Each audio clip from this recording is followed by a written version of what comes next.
Nobody knows what rock bottom truly is until they've hit it. Being abruptly fired from a job you've worked at for the past 10 years, and then catching your girl cheating on you with your replacement really makes a man think. Hell, my student loans aren't even paid off yet. What a shit show this life is. After a rather boozy night that consisted of sending out about 4 dozen resumes and horrendously written cover letters, I passed out. When I woke up the next morning, I decided to at least try and make some money at home while waiting for an interview. At that moment, I thought that the best way to go about it was completing those internet surveys that yielded $5 Subway gift cards and other shit like that after about an hour of answering questions. I mean, I didn't have any other marketable skills that could have yielded immediate income. It was either that or wasting the day away playing computer games. At least I wouldn't have to pay for food. I did these surveys for about 5 hours before nearly passing out. It was way more excruciating than I'd originally anticipated. At the end of those 5 hours, I'd accumulated about $45 in cash and gift cards. $9 an hour. Not like I was making much more than that before. I was about to close my laptop up for the day and head to a bar in an attempt to drown out my melancholy when I first saw it. It shouldn't even have been noticeable, but for one reason or another, it was. At the bottom corner of the website that I was on existed a tiny, singular advertisement. Maybe it was the simplicity that got me. Plain black letters in a tacky font that read "Surveys for Cash" overlapped a completely white background. At least they were direct with the message. One more couldn't hurt, I thought.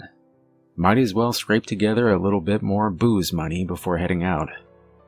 I sat back down, clicked on the picture link, and prepared myself to grind through some more painstaking inquiries. The first few questions were simple enough. I guess they weren't really questions, but more data collection. My name, age, and occupation. I thought it was kind of weird that they also asked my height and weight, but it wasn't unheard of. The first real question was a different story, though. I must have stared at it, eyes wide and mouth agape, for God knows how long. What the actual hell? In plain English, this is what popped up on my screen. How strong is your urge to currently look behind you? There were 5 options below, ranging from not at all to overwhelming. There was no feasible reason why I should have been afraid at that moment, but I was. I tightened my breathing, trying to make out any subtle noises behind me. There were none. After maybe about 5 minutes, I worked up the courage to look. There was nothing. I sighed in relief and scoffed at myself at the same time. This must have been some kind of joke. However, I decided to entertain it, answering neutral and clicking on to the next question. This is what it read. Why would you look behind you?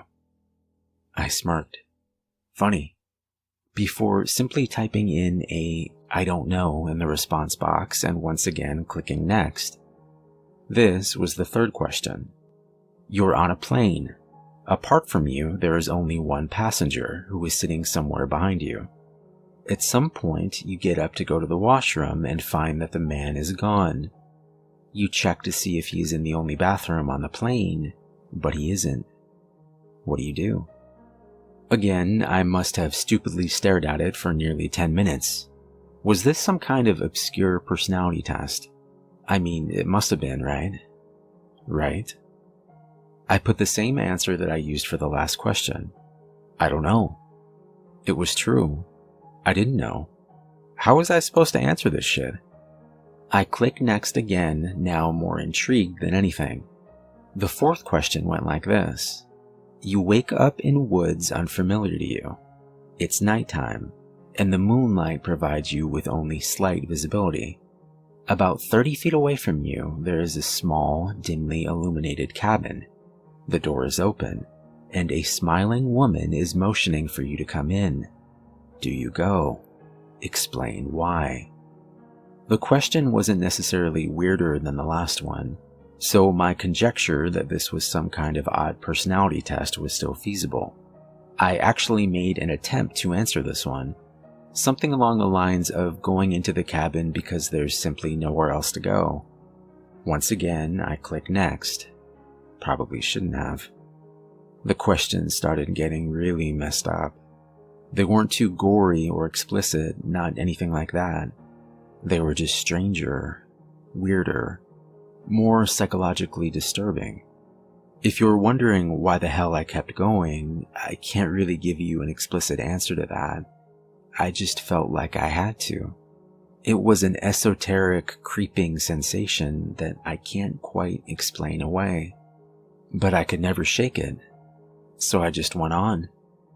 Some of the questions that stood out were, suppose that you wake up one night to find an elevator in your house.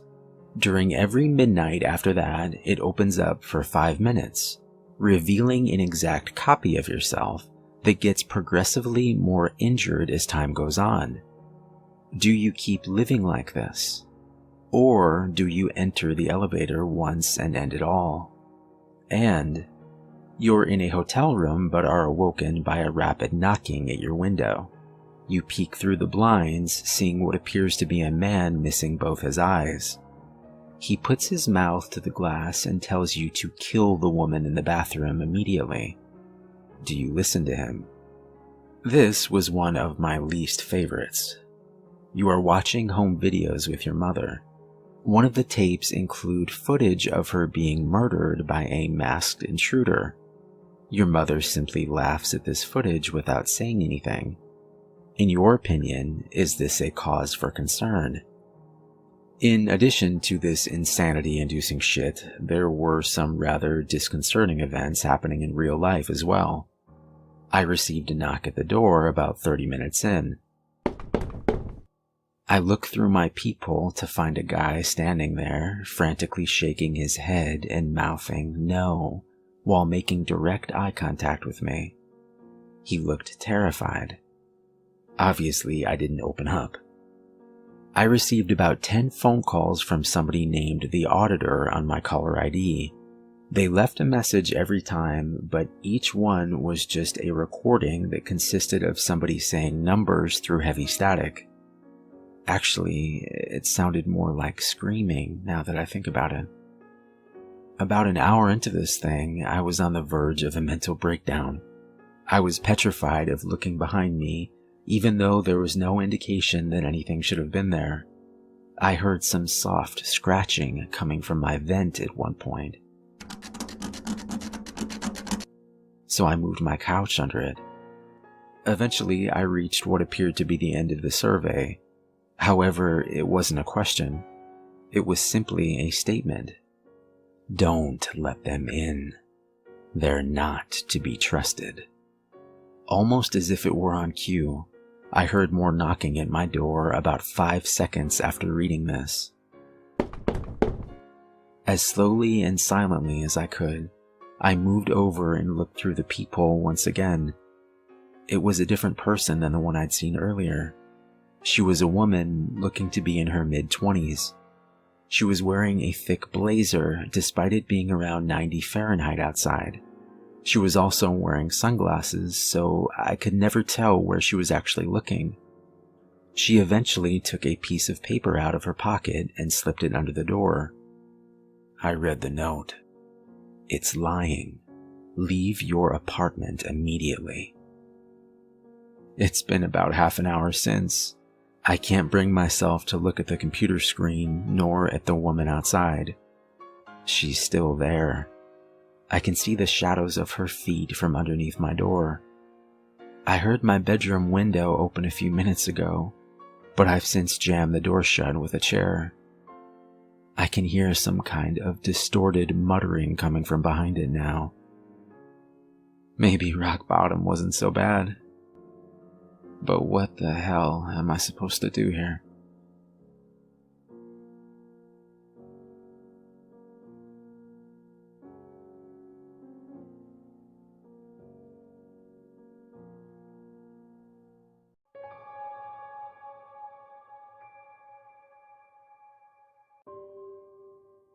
When I was 12, my grandmother came to live with us. She wasn't ill, but at 89, my mother didn't want her living alone anymore.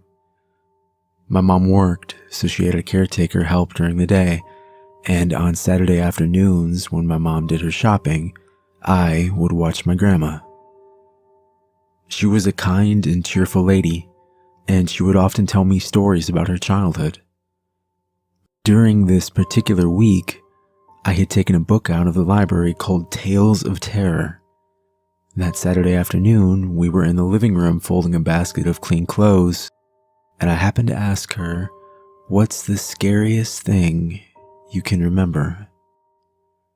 She paused and sat back in her chair. "Well," she said, "when I was a girl, a little older than you, we lived in a small village.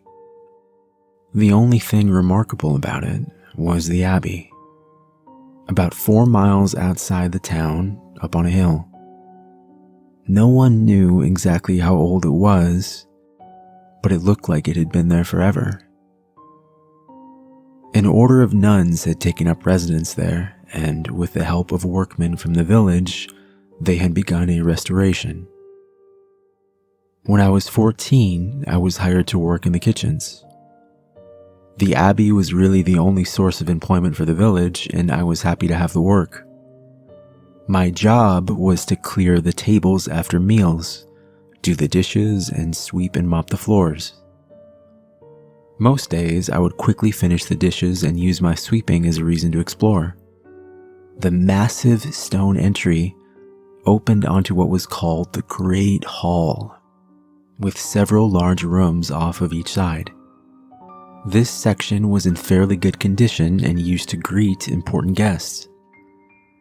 The kitchens and sleeping quarters were on the right, and to the left was the chapel and a wide stone path that led to the oldest and most dilapidated section of the Abbey. This was, of course, the part that I was most curious about. As the weeks passed, I took notice that every day at noon, a large plate of food was prepared and taken out of the kitchen door, across the courtyard, and handed to the Mother Abbess.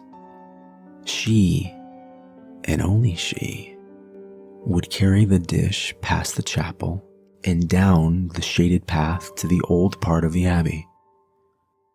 She would return in 20 minutes or so, and then retire immediately to her room above the dining hall. The Mother Abbess was quite old and very strict, and I tried my best to keep out of her way. I would do my work and took pride in a job well done. Things went along this way until late September of my first year there. 2 of the nuns became ill, and then 2 became 4, and 4 became 6.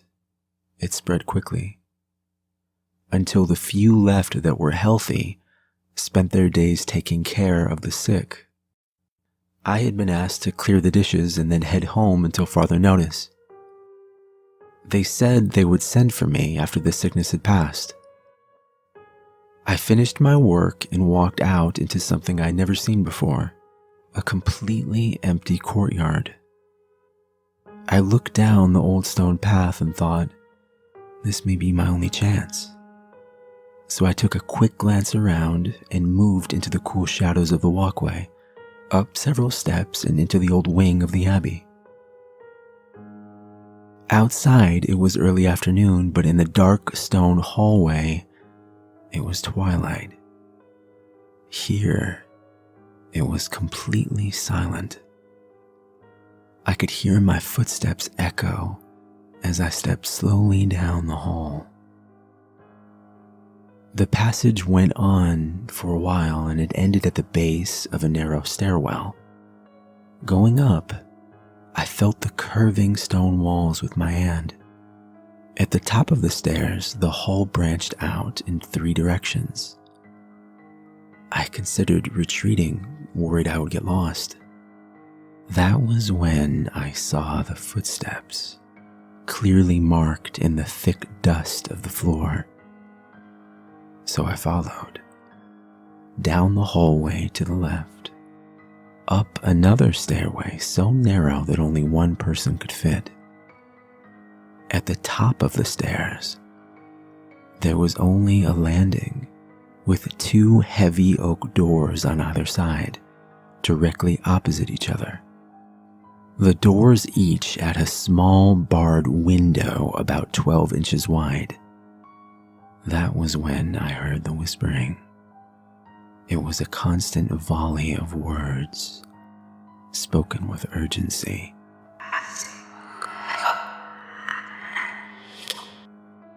I crept closer to the door to see if I could understand, but the words seemed to connect together, making some other language foreign to me. I don't know what possessed me, but I inched toward the bars. I had to see what was inside. Peeking through them, I saw only darkness. As my eyes adjusted, though, I saw the outline of a small figure. A woman. She was turned away from me. Her long hair was matted and unkempt, and she was whispering at a feverish pitch. It was then that something soft brushed against my ankle, and I fell back against the door with a scream. Something black jumped away from me. I saw that it was just the Abbey cat. He must have followed me from the kitchen looking for something to eat.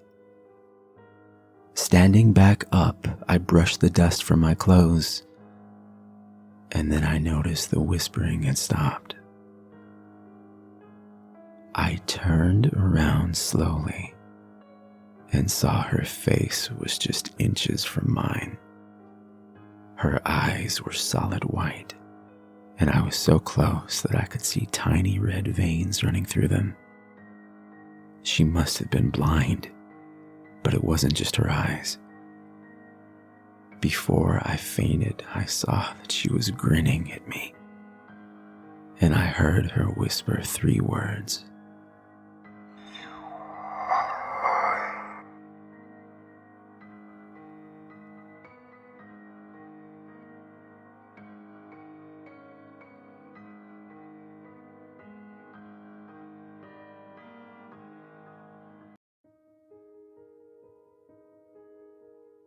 We played till we died, and now we're all dead.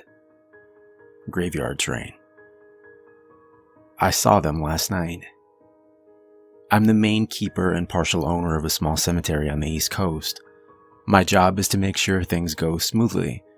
I'm in charge of everything from burials and arrangements to maintaining the grounds and sometimes even sales, caskets and such. Although I am encouraged to upsell as much as possible, I never do. It doesn't seem right to try and get every last penny out of someone who has just lost a loved one. And after all, it's just a box. It being prettier than others isn't really of the utmost importance. Last time I checked, the dead don't care about fashion. I just hope they're staying dead. This week I drew the short straw and had to work the 9 p.m. to 6 a.m. shift. We usually have a security guard, but he had called in due to a family emergency. There had been some strange happenings occurring on site recently, and we all thought that a group of local kids might be vandalizing the property at night. I set up in our main office, which was located in the dead center of our 40.6 acres of property. There was an old VCR in the lounge that had been there for years, and when I pressed play, I was surprised to see Abbott and Costello meet Frankenstein in old-fashioned lettering. Frankenstein was just about to grab the main character when I heard what sounded like a small explosion outside. And then another, and another. Grabbing my flashlight, I wondered if the local kids had broken in and set off some unused fireworks from the 4th of July. The idea of calling the cops immediately passed through my mind, but I thought better of it. It was probably just some kids after all. If they didn't know anyone was there besides them, perhaps I could even give them a scare. Liking that idea, I shut the flashlight off and crept out the back entrance. Quickly running across to the edge of the cemetery, my body was now concealed in thick shadows as I made my way closer to the explosions. There was a 4th and then 5th boom, and then silence. Suddenly, I saw the outline of 5 figures standing together around the water of a large pond we maintain. Gotcha, I thought, a wide smile spreading across my face. Thinking over the best way to scare them off, I decided on the old police routine. Running over behind the largest gravestone in sight, I slid down and realized I was now only 20 or so feet away. I was filled with a mixture of excitement and nervousness, and for a moment I thought better of the whole plan, but excitement won out. "Freeze, you sons of bitches! It's the police!" I yelled, running out towards them and making as much noise as possible. Now, the thought had never occurred to me that they might actually freeze, and as I made my way closer, fear took over.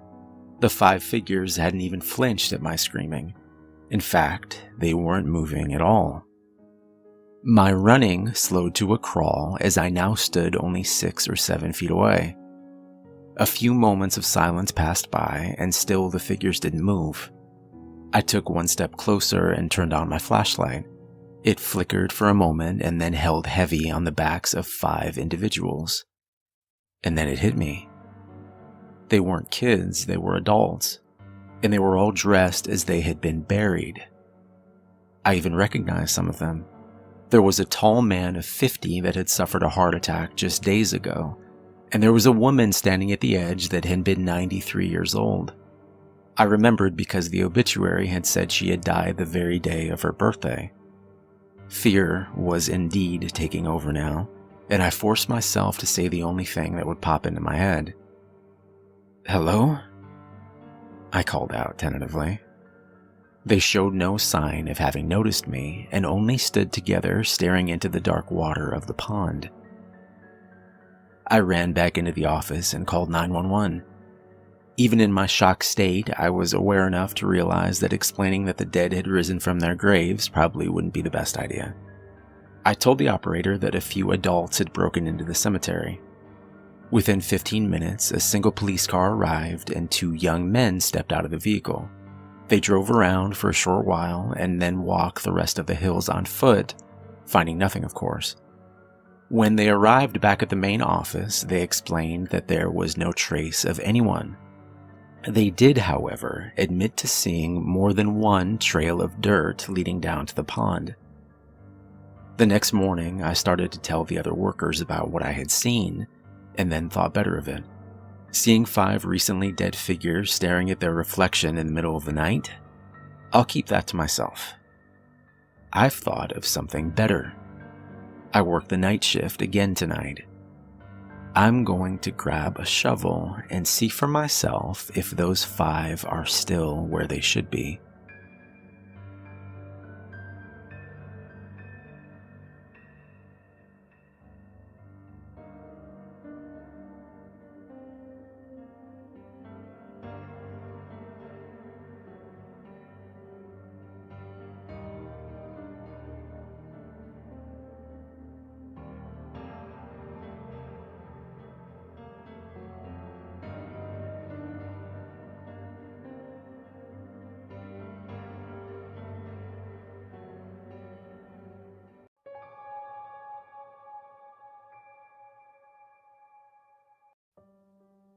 I don't know when you're going to read this, but I can tell you when it started. I was out for a walk alone in the woods when the entity came for me. It was beyond a blur. It was, for lack of a better term, absence of meaning. Where it hid, there were no trees. Where it crept closer, there was no grass. Through the arc it leapt at me. There was no breeze of motion. There was no air at all. As it struck, I felt the distinct sensation of claws puncturing me somewhere unseen, somewhere I'd never felt before. My hands and arms and legs seemed fine, and I wasn't bleeding, but I knew I'd been injured somehow. As I fearfully ran back home, I could tell that I was less. I was vaguely tired, and it was hard to focus at times. The solution at that early stage was easy. A big cup of coffee helped me feel normal again. For a while, that subtle drain on my spirit became lost in the ebb and flow of caffeine in my system. You could say my life began that week, actually, because that was when I met Mar.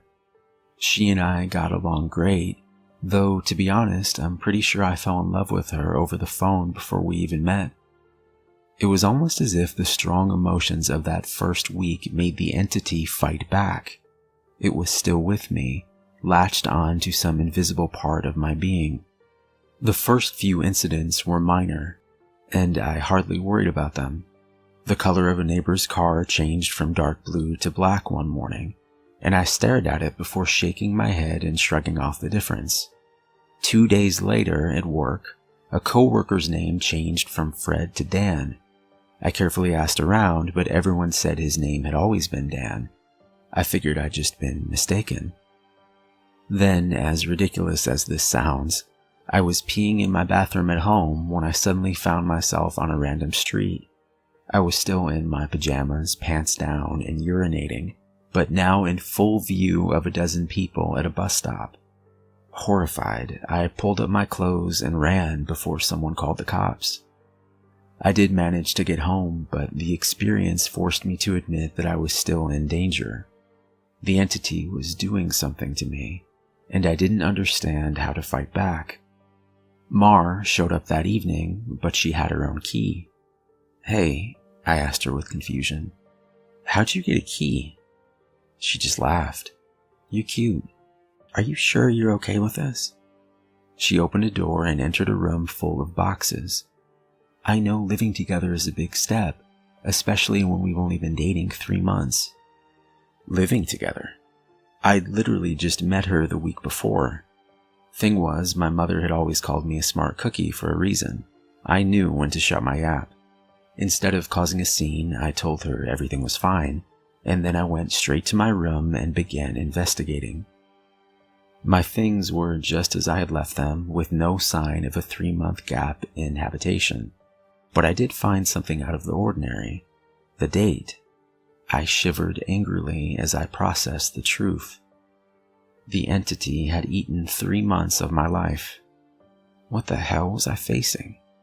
What kind of creature could consume pieces of one's soul like that? I'd missed the most exciting part of a new relationship, and I would never understand any shared stories or in-jokes from that period. Something absurdly precious had been taken from me, and I was furious. That fury helped suppress the entity. I never imbibed alcohol. I drank coffee religiously.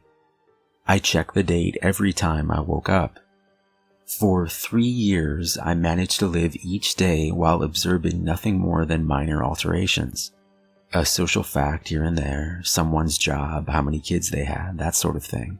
The layout of nearby streets, the time my favorite television show aired, that kind of thing.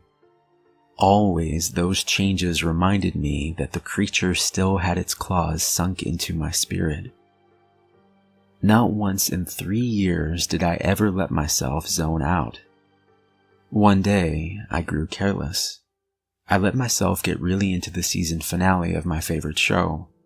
It was gripping, a fantastic story. Right at the height of the action, a young boy came up to my lounger and shook my hand. Surprised, I asked, "Who are you? How'd you get in here?" He laughed and smiled brightly. "Silly daddy." My heart sank in my chest. I knew immediately what had happened. After a few masked questions, I discovered that he was 2 years old, and that he was my son. The agony and heartache filling my chest was nearly unbearable. Not only had I missed the birth of my son, I would never see or know the first years of his life. Mar and I had obviously gotten married and started a family in the time I'd lost, and I had no idea what joys or pains those years contained. It was snowing outside. Holding my sudden son in my lap, I sat and watched the flakes fall outside. What kind of life was this going to be if slips in concentration could cost me years? I had to get help. The church had no idea what to do. The priest didn't believe me and told me I had a health issue rather than some sort of possession. The doctors didn't have any clue. Nothing showed up on all their scans and tests, but they happily took my money in return for nothing. By the time I ran out of options, I decided to tell Mar. There was no way to know what this all looked like from her side. What was I like when I wasn't there? Did I still take our son to school? Did I still do my job? Clearly I did, because she seemed to be none the wiser. But I still had a horrible feeling that something must have been missing in her life when I wasn't actually home inside my own head. But the night I set up a nice dinner in preparation, she arrived not by unlocking the door, but by knocking on it. I answered and found that she was in a nice dress. She was happily surprised by the settings on the table. A fancy dinner for a second date? I knew you were sweet on me. Thank the Lord I knew when to keep my mouth shut. If I'd gone on about being married and having a son, she might have run for the hills. Instead, I took her coat and sat down for our second date. Through carefully crafted questions, I managed to deduce the truth.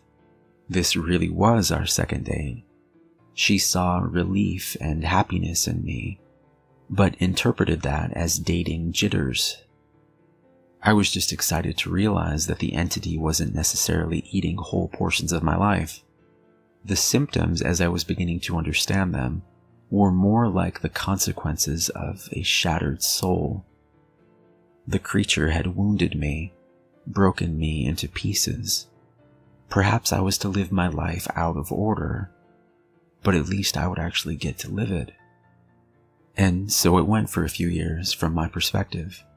While minor changes in politics or geography would happen daily, major shifts in my mental location only happened every couple months. When I found myself in a new place and time in my life, I just shut up and listened, making sure to get the lay of the land before doing anything to avoid making mistakes. On the farthest flung leap yet, I met my 6-year-old grandson, and I asked him what he wanted to be when he grew up. He said, writer. I told him that was a fine idea. Then I was back in month 2 of my relationship with Mar, and I had the best night with her on the riverfront. When I say the best, I mean the best. Knowing how special she would become to me, I asked her to move in. I got to live through what I'd missed the first go-around, and I came to understand that I was never mentally absent. I would always be there, eventually. When we were moving her boxes in, she stopped for a moment and said she marveled at my great love, as if I'd known her for a lifetime and never once doubted she was the one. That was the first time I truly laughed freely and wholeheartedly since the entity had wounded me. She was right about my love for her, but for exactly the reason she'd considered a silly romantic analogy. I had known her my whole life, and I'd come to terms with my situation and found peace with it. It wasn't so bad to have sneak peeks at all the best parts ahead. But of course I wouldn't be writing this if it hadn't gotten worse. The entity was still with me. It had not wounded me and departed like I'd wanted to believe.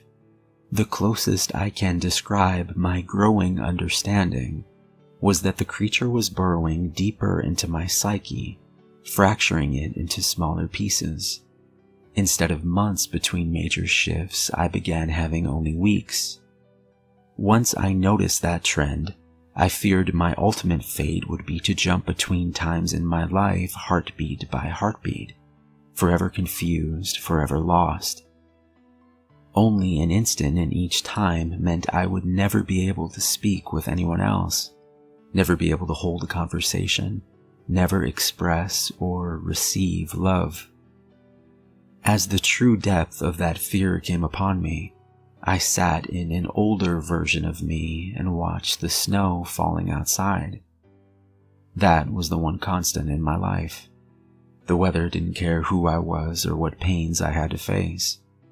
Nature was always there.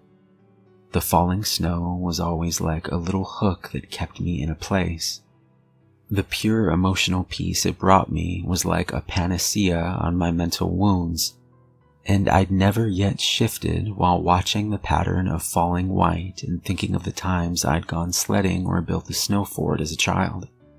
A teenager touched my arm. "Grandpa?" "Huh?" He'd startled me out of my thoughts, so I was less careful than usual. "Who are you?" He half grinned, as if not sure whether I was joking. Handing me a stack of papers, he said, "It's my first attempt at a novel. Would you read it and tell me what you think?" Of course. Pursuing that dream of being a writer, I see. He burned bright red. Trying to, anyway. "All right, run off. I'll read this right now." The words were blurry, and annoyed I looked for glasses I probably had for reading. Being old was terrible, and I wanted to leap back into a younger year, but not before I read his book. I found my glasses in a sweater pocket and began leafing through. Mar puttered in and out of the living room, still beautiful, but I had to focus. I didn't know how much time I would have there. It seemed that we had relatives over. Was it Christmas? A pair of adults and a couple kids I didn't recognize tromped through the hallway, and I saw my son, now adult, walk by with his wife on the way out the door. As a group, the extended family began sledding outside. Finally, I finished reading the story and I called out for my grandson. He rushed down the stairs and into the living room. "How was it?" "Well, it's terrible," I told him truthfully. "But it's terrible for all the right reasons. You're still a young man, so your characters behave like young people. But the structure of the story itself is very solid." I paused. I didn't expect it to turn out to be a horror story. He nodded. "It's a reflection of the times. Expectations for the future are dismal, not hopeful like they used to be." "You're far too young to be aware like that," I told him. An idea occurred to me. "If you're into horror, do you know anything about strange creatures?" "Sure. I read everything I can. I love it." Warily, I scanned the entrances to the living room. Everyone was busy outside. For the first time, I opened up to someone in my life about what I was experiencing. In hushed tones, I told him about my fragmented consciousness. For a teenager, he took it well. "You're serious?" "Yes." He donned the determined look of a grown man accepting a quest. "I'll look into it, see what I can find out. You should start writing down everything you experience, build some data. Maybe we can map your psychic wound." "Wow. Sounds like a plan." I was surprised. That made sense, and I hadn't expected him to have a serious response. "But how will I get all the notes in one place?" "Let's come up with somewhere for you to leave them," he said, frowning with thought. "Then I'll get them, and we can trace the path you're taking through your own life. See if there's a pattern." For the first time since the situation had gotten worse, I felt hope again. "How about under the stairs? Nobody ever goes under there." "Sure." He turned and left the living room. I peered after him. I heard him banging around near the stairs. Finally, he returned with a box, laid it on the carpet, and opened it to reveal a bursting stack of papers. He exclaimed, "Holy crap!" But of course, being a teenager, he didn't really say crap. Taken aback, I blinked rapidly, forgiving his cussing because of the shock. "Did I write those?" He looked up at me in wonder. "Yeah, or you will. You still have to write them and put them under the stairs after this." He gazed back down at the papers, then covered the box. "So you probably shouldn't see what they say. That could get weird." That much I understood. He gulped. "There are like 50 boxes under there, all filled up like this. Deciphering these will take a long time." His tone dropped to deadly seriousness. "But I'll save you, Grandpa."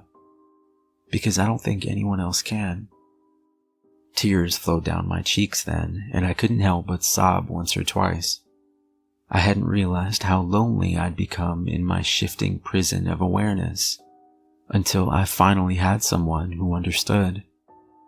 Thank you. Thank you so much.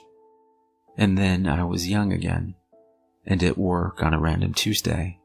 Once the sadness and relief faded, anger and determination replaced them. After I finished my work, I grabbed some paper and began writing. While the weeks shifted around me, while those weeks became days and then hours, I wrote every single spare moment about when and where I thought I was. I put them under the stairs out of order. My first box was actually the 13th, and my last box was the 1st. Once I had over 50 boxes written from my perspective, and once my shifting became a matter of minutes, I knew it was up to my grandson to take it from there. I put my head down and stopped looking. I couldn't stand the river of changing awareness any longer. Names and places and dates and jobs and colors and people were all wrong and different. I'd never been older. I sat watching the snow fall.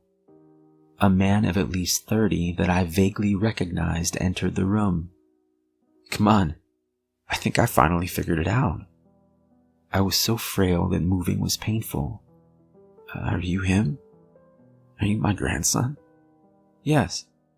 He took me to a room filled with strange equipment and sat me in a rubber chair facing a large mirror twice the height of a man. The pattern finally revealed itself. How long have you worked on this? I asked him, aghast.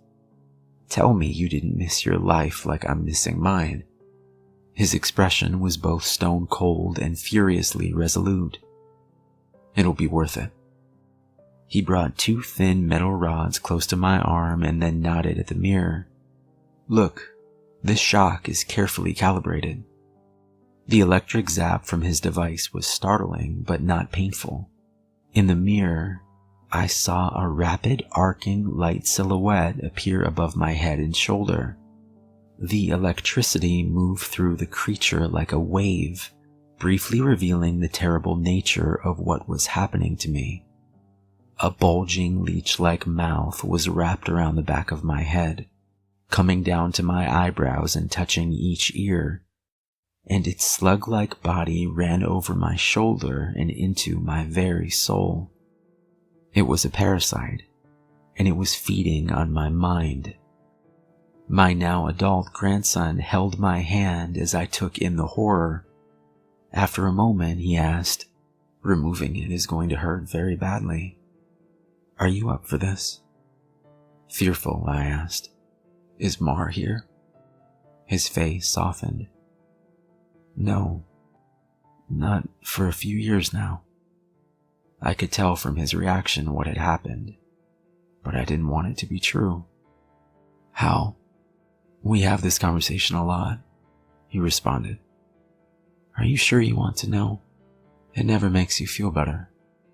Tears brimmed in my eyes.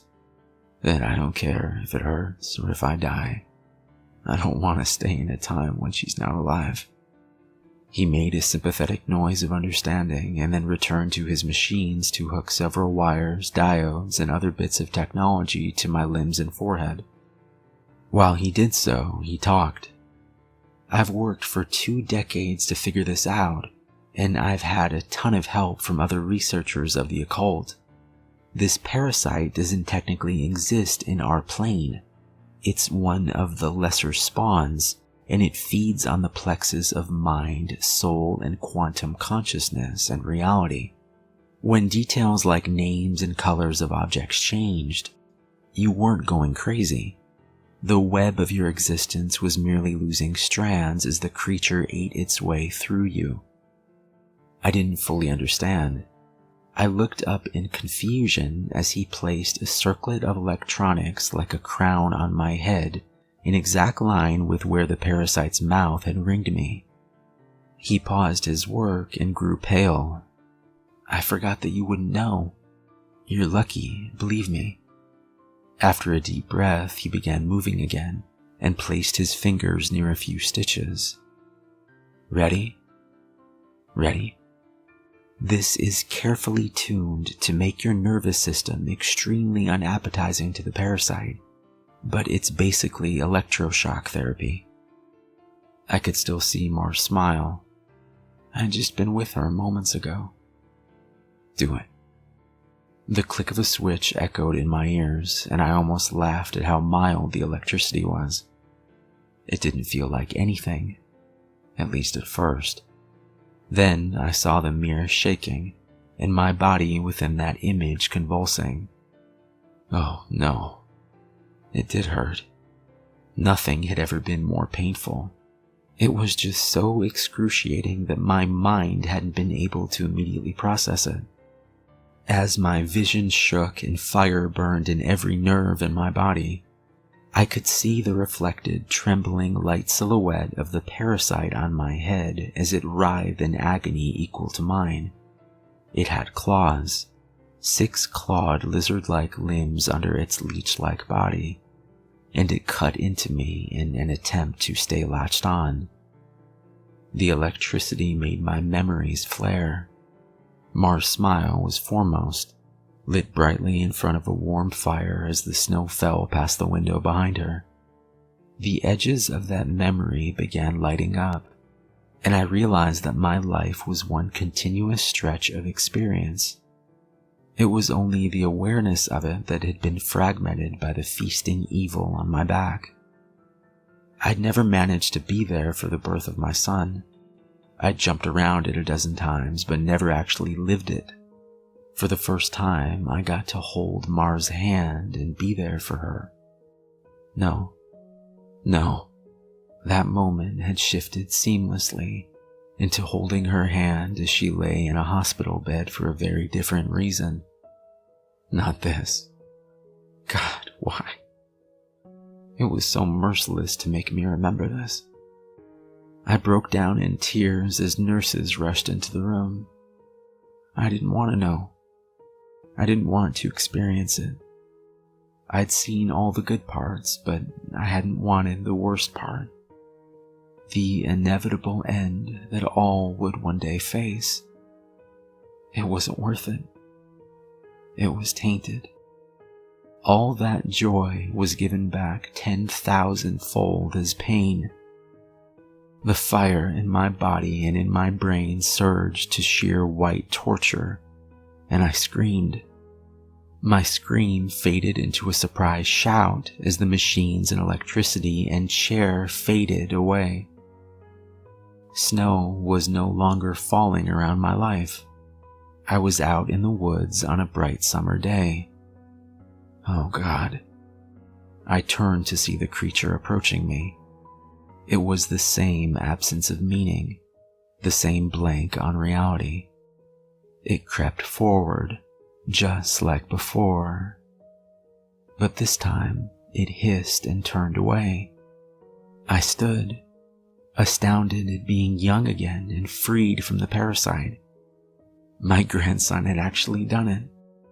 He'd made me an unappetizing meal, so the predator of mind and soul had moved on in search of a different snack. I returned home in a daze. And while I was sitting there processing all that had happened, the phone rang. I looked at it in awe and sadness. I knew who it was. It was Marjorie, calling for the first time for some trivial reason she'd admit 30 years later was made up just to talk to me. But all I could see was her lying in that hospital bed dying. It was going to end in unspeakable pain and loneliness. I would become an old man, left to sit by myself in an empty house, his soulmate gone long before him. At the end of it all, the only thing I would have, sitting and watching the falling snow.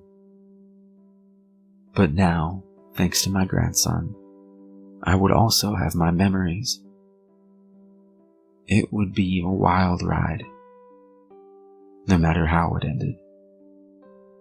On a sudden impulse, I picked up the phone. With a smile, I asked, "Hey, who's this?" Even though I already knew.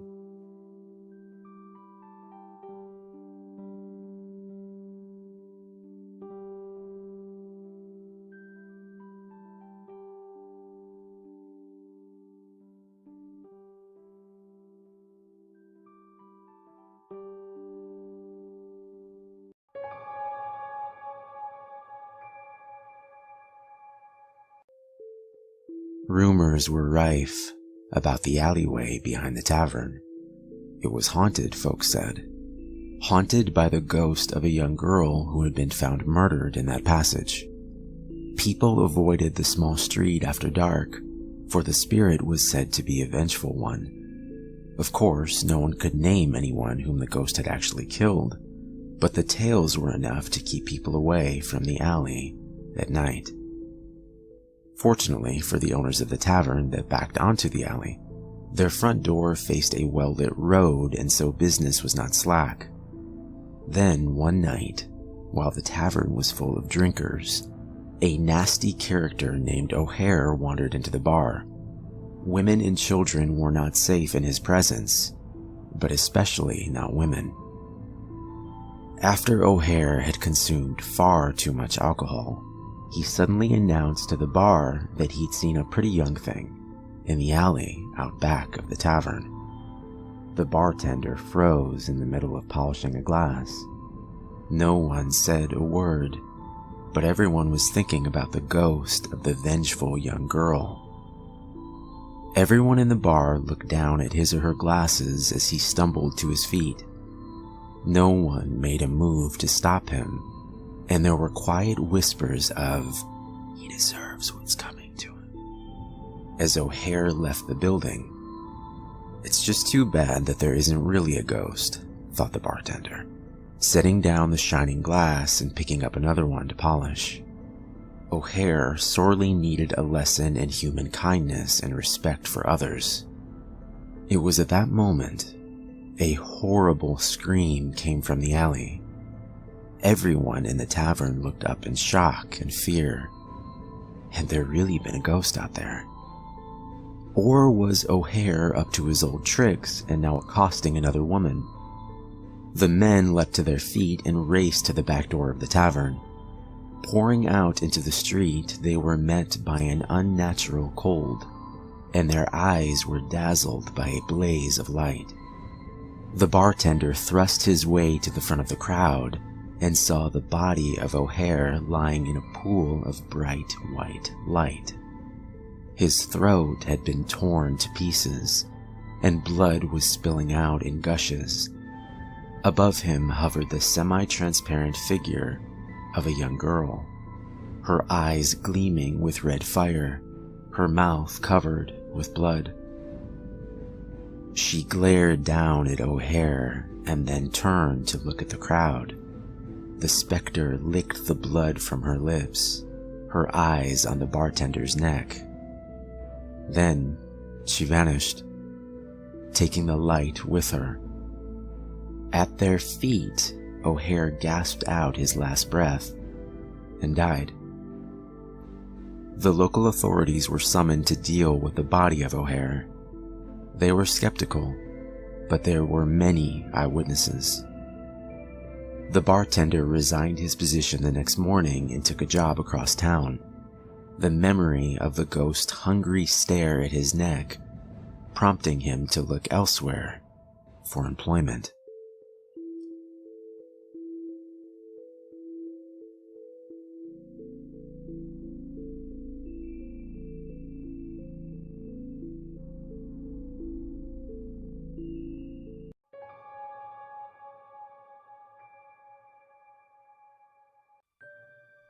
Maybe you've heard the story of the witch and the evil that followed her.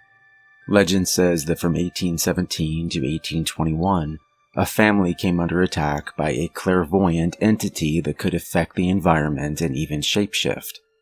While some of that is true, it's far more simple than you think. Sometimes words are chosen because they convey a truth. Sometimes that truth is obvious. Though I am now an old man, my body riddled with cancer, I wanted to warn you of what happened so many years ago. In the 1950s, my family relocated to an old 2-story brick home in New England. The 5 of us arrived late in the evening, and my 2 sisters and I stared out into the dark water behind our home. What's more, when we stepped into our bedroom, we found that our 3 beds pointed out towards the ocean. It was also strange. My parents had little money, but were able to purchase the home for far less than what they had paid for a small apartment in Ohio. As my mother entered the bedroom behind us, her surprise was real as well. "I didn't realize the home would be furnished. What lovely little beds," she said. She tucked us into our 3 beds overlooking the ocean, kissed us on our foreheads, and shut the door quietly. We immediately sat up and looked out into the ocean. "Think we'll see a shark?" Sarah asked. "Course we will. It's the ocean," I replied confidently. My 2 younger sisters smiled, looking over at me in wonder. They always thought I would protect them. But I couldn't stop what was coming, and none of us were ready for what happened next. That night, we fell asleep easily from the long journey until we heard the noise. The soft ding of a bell awoke us from our slumber. "Did you hear that, John?" Emma asked quietly. "Yes." Gazing down at the black water, we were lost for words. There was a luminescent figure which appeared to stand on the surface of the water. As our eyes adjusted together, we saw that it was a woman. She was smiling warmly, and as she drifted closer, we realized that the sound we had heard was from a bell she was holding. Her graceful hand moved in the wind, and I heard the noise again. She floated even closer, her eyes now locked hypnotically with my sister Sarah. And then she was gone. I didn't have a chance to wake my parents because the next thing I knew, I was in a deep sleep. Upon awaking, I was greeted to the somber eyes of my father staring down at me. My parents had awoken in the morning to find Sarah missing. Searching everywhere, they had finally spotted her body drifting lifeless at the edge of the ocean. The next few days, I tried to tell my mother and father about what the 3 of us had seen that night, but they wouldn't have it. They were inconsolable at the loss of their daughter and had no patience for the fairy tale Emma and I had created. Sarah was buried 3 days later, but it wouldn't be the last time I saw her. The night after her funeral, Emma and I awoke to the same sound. We shot up in bed and stared down into the deep waters. "John, did you—" My sister was interrupted by the second recurring noise piercing the air. I like to think that I would have had the sense to warn her to cover her ears, if not for what happened next. The eyes of my dead sister Sarah looked into mine. The beautiful figure of the woman was not alone this time.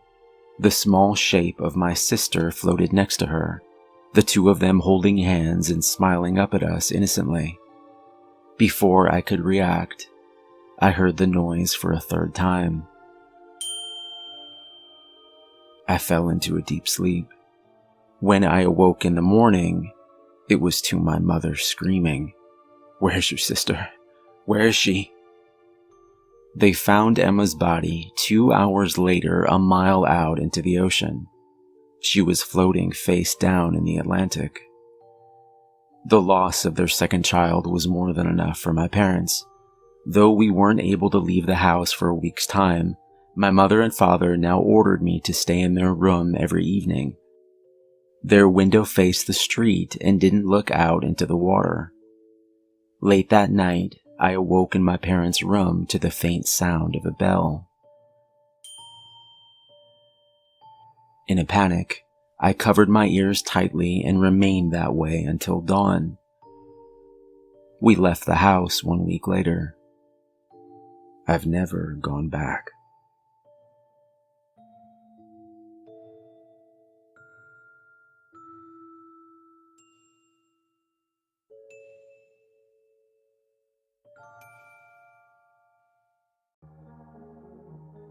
I can't say exactly why the sight of a mysterious black hole in my ceiling didn't make me run like hell, but it didn't. Instead, as I watched the hole grow slowly day by day over the past 4 months, I was filled with a sense of excitement, maybe even wonder. Somehow I knew something was going to emerge out of the darkness. I just didn't expect to see what I did. How could I have known then what I know now? 4 months ago in May, I saw it for the first time. That evening, I was unable to sleep, powering up my tablet to kill some time by reading a collection of Stephen King short stories called Night Shift. If you've never read One for the Road, you're missing out. It's maybe my favorite short story of all time, and was a most frightening introduction to vampires as a child. I had just gotten to the part where the 2 old men see their first vampire, a beautiful dark-haired woman, when I noticed the room had gotten colder. Much colder. It was May in San Francisco, yet I could see my breath upon each exhalation. It seemed like it was 20 degrees, but how was that possible? Getting up to check the thermostat and possibly call the landlord, I happened to look up at just the right time. There was a black spot on the ceiling. It couldn't have been more than 1 inch in diameter, and that first night I decided it was a spot of dirt or mold that I'd never seen before. Telling myself I would grab a ladder and clean it in the morning, I clicked on the heat setting on the old thermostat and went back to bed. I forgot about it the next day, working a double at the restaurant and coming home after midnight. When I arrived back and plopped down in bed, that same hole stood out, but this time it seemed bigger. Maybe 2 or 3 inches now. Over the next few months, I witnessed as the hole grew slightly larger each day. Sometimes it would grow by 1 inch or 2. Sometimes it would only be 1 millimeter. But the one constant was that it would grow. It would always grow. How could I be sure, you might be thinking? Well, the 3rd evening it came into view, I finally grabbed a ladder and measured it for myself. I was careful not to touch it, the temperature getting so much colder as I approached that I figured my hand might freeze completely upon coming in contact. Or something worse. I can't say why I never told anyone about it, or why I didn't run like hell. Maybe I just didn't want some group of scientists claiming it for themselves, you know? At that point in my life, I didn't have much to show for myself, and this was the one thing that felt like it was mine. Maybe this would be one of the greatest discoveries of all time, and I wanted to be the first one to find out what was inside. Last night, I finally got my wish. The room seemed colder than normal, confirmed upon checking the thermostat and finding it was well below 0. I watched as the hole flexed and bent, and something began to pull its way out of the darkness. First, there was a small shape about the size of a finger. Then, something like a hand emerged, dripping a steady plop of what looked like blood down from the ceiling and onto the icy wooden floor. I held my breath and watched as a dark figure stained and covered with blood pulled its way out of the hole and fell down onto the floor in front of my bed. Maybe I imagined the bright red blood steaming up from its shape and becoming a thin mist, but the thing did seem to be almost burning as it lay there on the thick blue rug at the center of my room. A few minutes went by, and time seemed to help the creature calm its breathing back down to a slower rate. A stronger wave of horror fell over me then, as I watched the thing slowly raise its level and stand, seeming to examine the bedroom around it as it walked awkwardly from corner to corner. I was trying to decide if I should run like hell or try to speak with it, when it seemed to notice me for the first time. "Hello?" I said nervously. Blood dripped off the creature and onto the floor. as it finally took a step towards my bed. "Help me," the figure whispered, a weakness and fear even greater than my own emanating from its lips. "Help me, Mark," it continued. "How do you know my name?" It almost seemed to grow tired then, and I watched in a mix of horror and confusion as it walked slowly into my bathroom. There was a click as the shower door closed, and then the soft squeaking of the steel shower handle, followed by a steady downfall of water. My legs dangled off the bed as I thought about a whole slew of options, from calling the police, to calling NASA, to just running like hell. But I didn't, choosing instead to stay and wait. Until 15 minutes later, the handle squeaked off, and the door opened slowly. "Close," the thing said weakly. I did as it asked, rushing towards my closet and grabbing the first thing I saw, a black sweater and pair of worn blue jeans. Reaching my arm around the corner of the bathroom door, I half expected to be bitten or something worse, but none of that happened. "Thank you," the voice said as it took the clothes from my hands. You're welcome," I managed to reply, walking over to the kitchen table and sitting down. What else could I do? I grabbed 2 beers and waited. Not long after, the dark shape of what I assume was its head peeked around the corner and stared at me from the bedroom, now wearing the fresh clothes I had given it. The shower had been successful, and the red blood I assume that had covered the creature was now most certainly covering my shower walls and bathroom floor. I shuddered at the thought. "Don't worry, I cleaned it," the voice said, sitting down across from me at the kitchen table. "I remember this," it said. And then the scream started, the thing falling to the floor and clutching its head tightly. "It never stops. It never stops," it said painfully, perhaps more to itself. If I've left out the description of the creature, well, that's because at first I couldn't think of the words. It seemed to be absent of color. Completely black would be the best description, I suppose.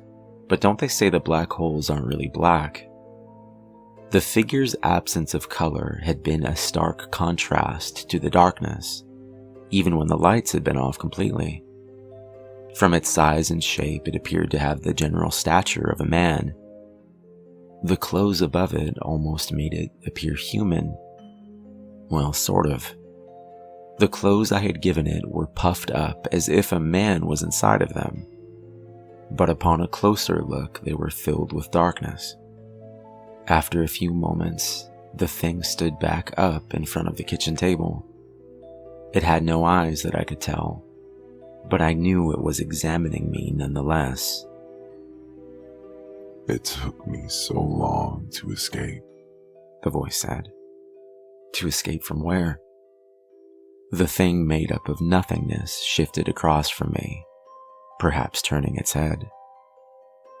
"The darkness."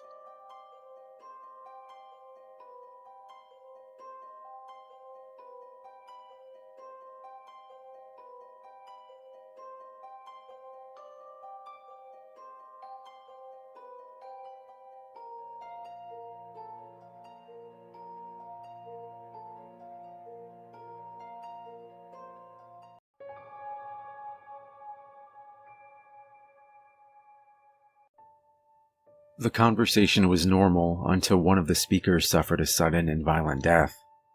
It began when a young, fresh-faced youth with an old-fashioned camera draped around his neck approached a young woman sitting on a park bench. "Excuse me, miss?" he began tentatively. She looked up from her phone and brushed a lock of blonde hair out of her green eyes. "Yes?" she said, masking her mild annoyance with a smile. "I'm doing a photography project for my school," he said, "and I was wondering if I could photograph you." "Oh," she said. The request seemed to puzzle yet flatter her. She thought for a moment and then said, "Sure."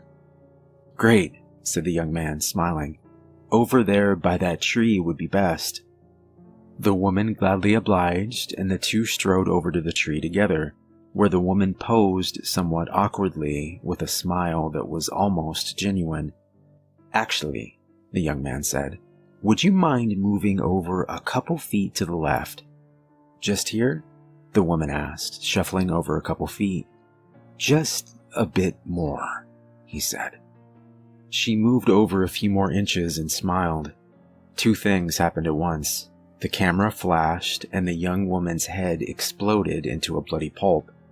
Suddenly, the world's volume was turned down. My heart pounded in my ears. The woman's body went limp and sank to the grass, spilling blood from her neck in a torrential fountain. The bystanders screamed, and my hands fumbled for my phone to dial 911. My hands were shaking badly, and I almost dropped the phone into the grass. After I dialed, I held the ringing phone to my ear and looked up. The young man was nowhere to be seen. I wondered where he had gone, but the thought was driven from my head as a 911 operator picked up. "911, said the woman's voice. "What is your emergency?" But I couldn't answer. Something was severely wrong with me. There didn't seem to be enough air in my lungs, and my hands started to feel cold and numb. I was dizzy now. The world spun, and the ground rose up to meet my face, smashing my nose painfully. My vision began to swim in darkness, and then there was nothing. When the EMTs revived me, the woman's body had already been packed into the ambulance and taken away, though the blood stain remained, a dark stain of brown against the green of the grass. The EMTs said I'd had a panic attack and passed out.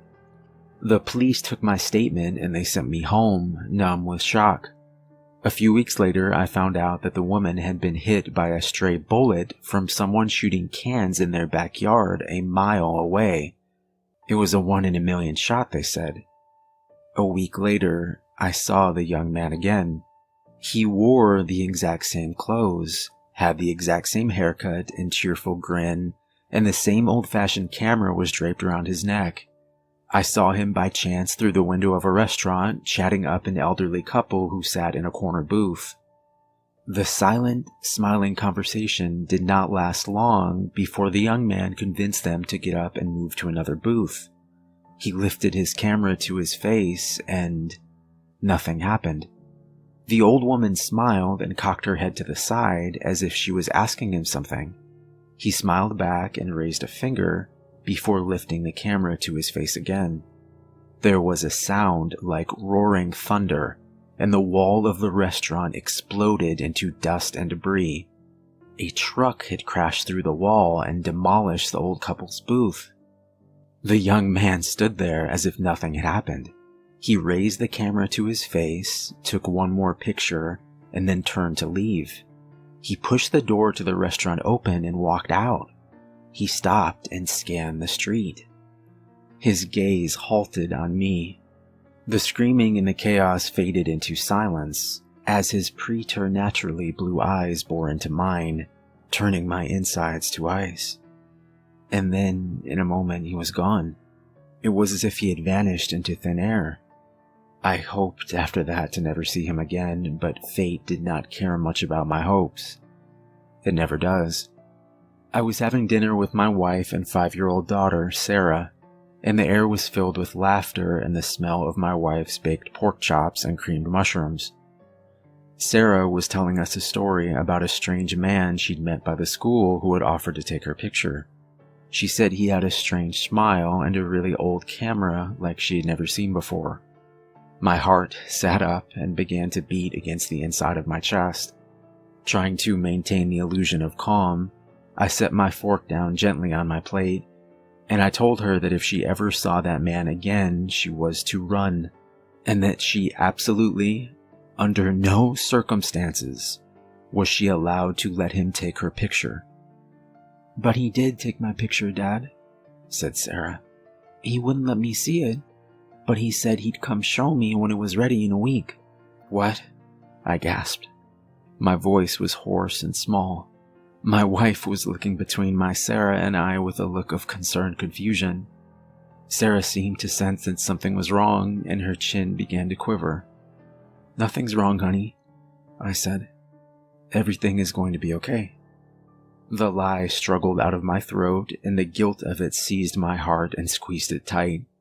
Sarah's eyes were watery, but she continued what she was saying. "He said something else too, Dad," she said uncertainly. "He said it was very important." "Yes?" "He said he wouldn't develop my picture if you let him take yours. In the park tomorrow at noon." A wave of relief intermingled with sadness washed over me, and a tension I hadn't even noticed dissolved from my shoulders.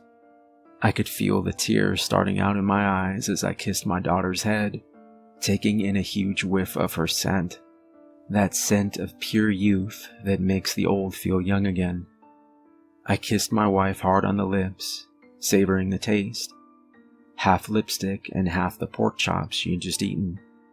"I love you, Janine," I said. "And I love you too, Sarah." They looked at me uncomprehendingly, concerned as if I had lost my mind. I've always loved my family more than life itself, and tomorrow at noon, I guess I will have to prove it. Perhaps I can get the better of the stranger, perhaps not. Wish me luck.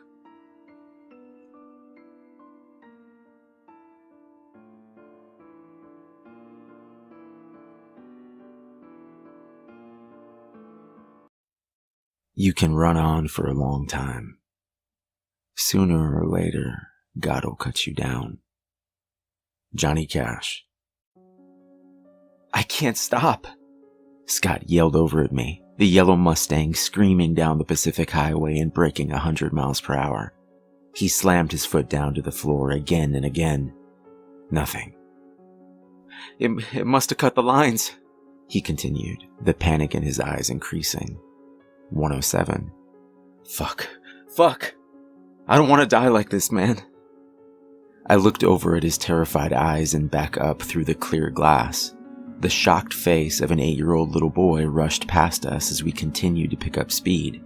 116 miles per hour now. And for the briefest of moments, the pulse of the adrenaline rushing through my body cleared, and a feeling of euphoria washed over me. This felt like a video game, and Scott was pretty damn good at it. An elderly couple, or at least I think they were, in a white van changed lanes without seeing us, and it almost ended for all 4 of us right then and there. "Jesus," Scott said under his breath, managing to pull the wheel to the left and barely avoid them while somehow not flipping the car. 125. The euphoric feeling dissipated and the adrenaline pumped back into my heart. Watching Scott swerve and miraculously avoid every obstacle thrown at him, I couldn't help but feel admiration for my friend. There was an icy focus to his eyes now, and he wasn't about to give up. Despite everything that had happened, there would be no surrender. Not yet, at least. "Hold on," he said, turning the wheel abruptly to the right and speeding up the runaway truck ramp. 118 miles per hour. I think we're slowing down." 95. "Yeah, I think so too," I replied, taking a deep breath. 60. 30. The Mustang rolled to a halt as we breathed a collective sigh and exchanged a look of relief. I put my hand on his shoulder. "Good thinking." "We got lucky again, man," he replied, the terror never leaving his eyes as he stared over at me. He fought back tears and continued, "I can't keep this up forever." And he was right. He couldn't. The brake lines being cut was just the latest incident since he had seen the film only a short time ago. There had been the house fire. Scott had barely gotten out alive, just happening to wake up at 3 o'clock in the morning for a glass of water. After 911 had been called and the house had been evaluated, The authorities determined it to be caused by faulty wiring and nothing more. He knew better. There was the near electrocution, the jack stand for his car almost crushing him, and the wolves. I'd rather not speak about that one. "What should we do?" Scott asked me, the adrenaline dying and a blank stare falling across his face as he gazed out of the car window and up into the thick green trees and surrounding hills. I took a moment to gather my thoughts, and then finally replied, "We persist." His exhausted body turned towards me as he dug into his left breast pocket and pulled out a cigarette. He nearly dropped it before gripping the steel handle tighter, flicking the flame and taking a slow drag. "You're right. We'll figure this out." Scott smiled. "Thanks for being here, Dan. If you ever want to leave," I interrupted. "I'm here with you till the end," I replied. He nodded, and then he held his hands around his throat, first puzzled and then terrified. I can't breathe. Help me. Help me." His eyes glazed over and he went unconscious. I put my ear against his chest and listened to his respirations, shallow yet still there. His pulse was thready and quickening, yet it continued, and as his breathing slowed, I saw the red flashing lights of an ambulance speeding up the ramp behind us. Someone must have dialed 911. You've got to be kidding me. As a man and woman quickly got out of the ambulance and ran over to us, I readied myself and then exited the car. "Help my friend." Scott had been having a terrible time the past few years. His father had died of cancer.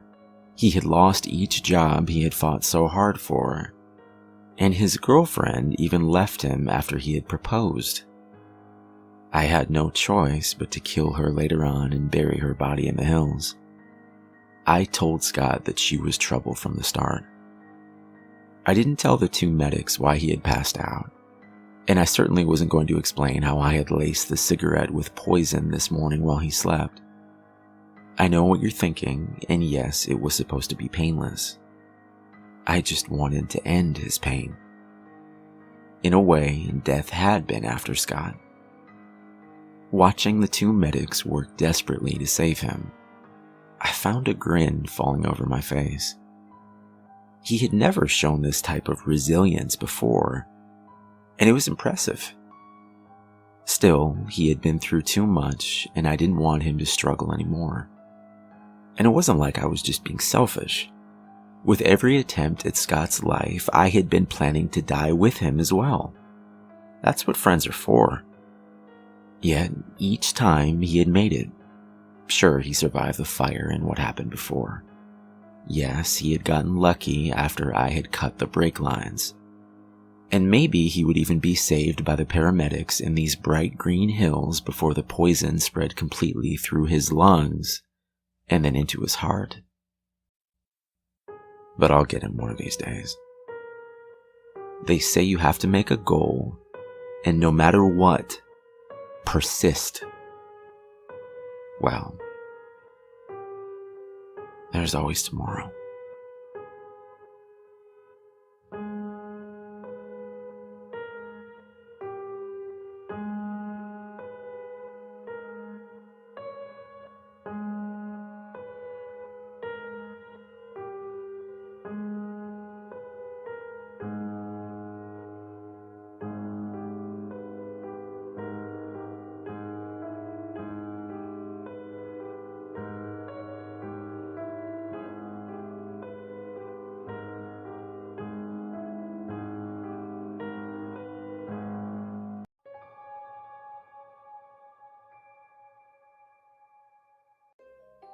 My work friends and I were at our favorite pub last night.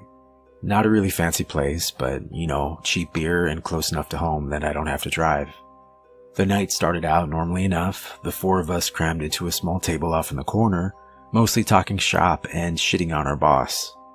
Being this was the middle of the week, there weren't too many other people around, maybe around 8 or 9 others in the whole place. Everybody just kind of keeping to themselves, sort of people you'd expect to see in a pub on a Wednesday. Anyway, from where I'm sitting, I have a pretty good view of the TV behind the bar. Jesse the bartender is kind of lazily flipping through channels and passes by our local news channel. There's a brief burst of orange and red on the screen, which I register as a fire happening somewhere, which then disappears as Jesse switches over to the next channel. Something about the image looks oddly familiar though. "Hey Jess, can you switch that back?" I call out to her. The news comes back on, and suddenly I recognize the building in the frame. It's my building. And it's burning. "Holy shit," I say, loudly enough that a few people follow my gaze to the television. That's my apartment. The crowd in the bar falls kind of quiet, everybody staring up at the screen now. The screen shows a wide shot of the outside of my building. The camera must be set up on the north end of the block because I recognize a lot of shops on the ground floor. Property management, dry cleaner, convenience mart, etc. The top left corner of the building is aflame. It's not a huge fire by any means, but it looks like a few units between the top 4 floors or so have already been engulfed by the flames. "Jesus, man," one of my coworkers says. That sucks." There's an uncomfortable murmur of agreement that passes around the table. I mean, I don't blame them. I wouldn't know what to say in this situation either. "Yep," I agree, just as awkwardly. Thankfully, my apartment is only about halfway up and located on the west side of the building. I cross my fingers, hoping my stuff will be okay. The camera cuts to a reporter on the scene. He's standing a little farther away, looking at the shops in the background. I can tell he's across the street on the northwest corner of the building. "Firefighters are expected on the scene any moment," he's saying, "and hopefully they'll be able to contain this horrible inferno before it spreads any farther. As I was saying before, it's very fortunate that everyone was able to evacuate the building before things got too bad, or who knows what tragic events may have unfolded." "He's really laying it on thick," my other coworkers joked. I chuckle a bit. All things considered, at the moment, it really didn't seem all that bad. But then, a few moments later, hang on," the reporter on TV says. "We're getting some updated information. It seems, hang on one moment while we readjust the camera." The previously locked down camera starts to shift, the angle focusing on an area of the building about halfway up the west side. All the lights in the building are out except for one. I feel a weird creeping sensation as I start counting the windows from the bottom. 5 up, 2 over. That's my place. I swore I turned that light out, I think at first. Then I see it. There's a person standing in my window. The camera is zoomed out too far to make out any features, but it definitely looks like a man, and it's definitely standing in my apartment. I watch, petrified, as the camera zooms in closer.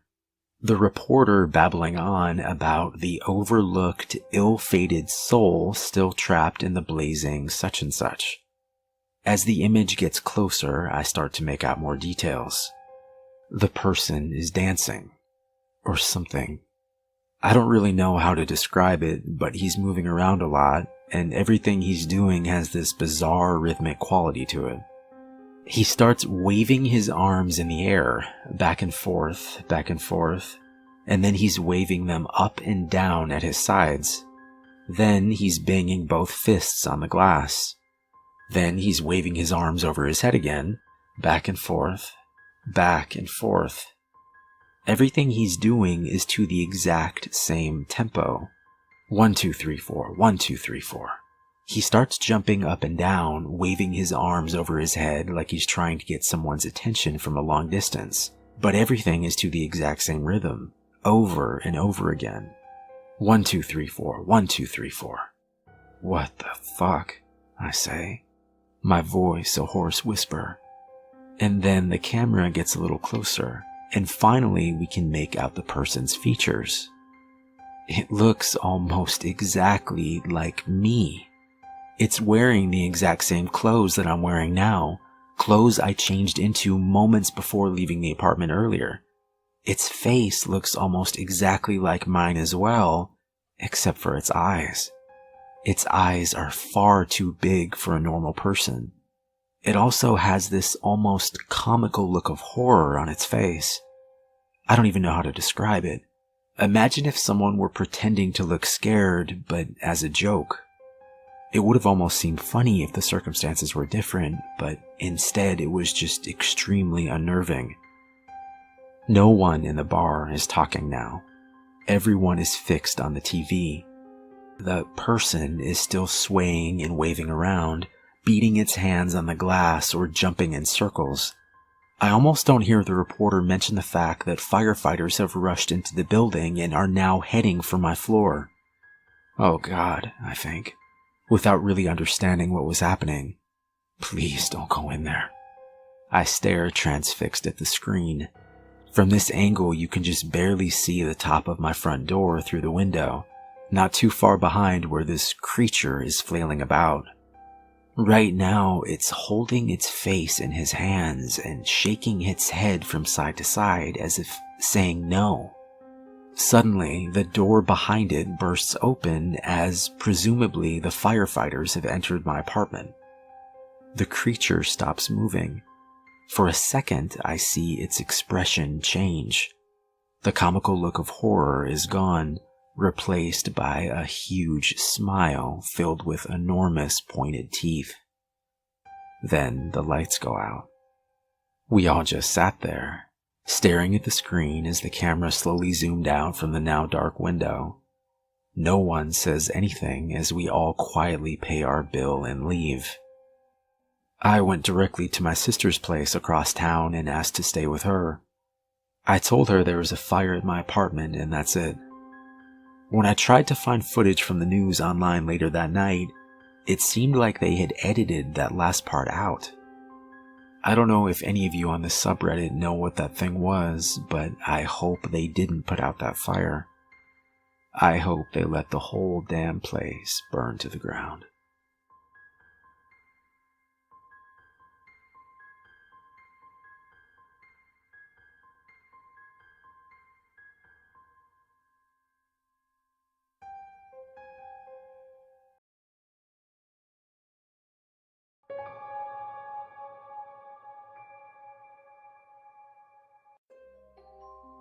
The children in the town knew better than to cross the old bridge in the park, especially during the evening hours on foggy nights.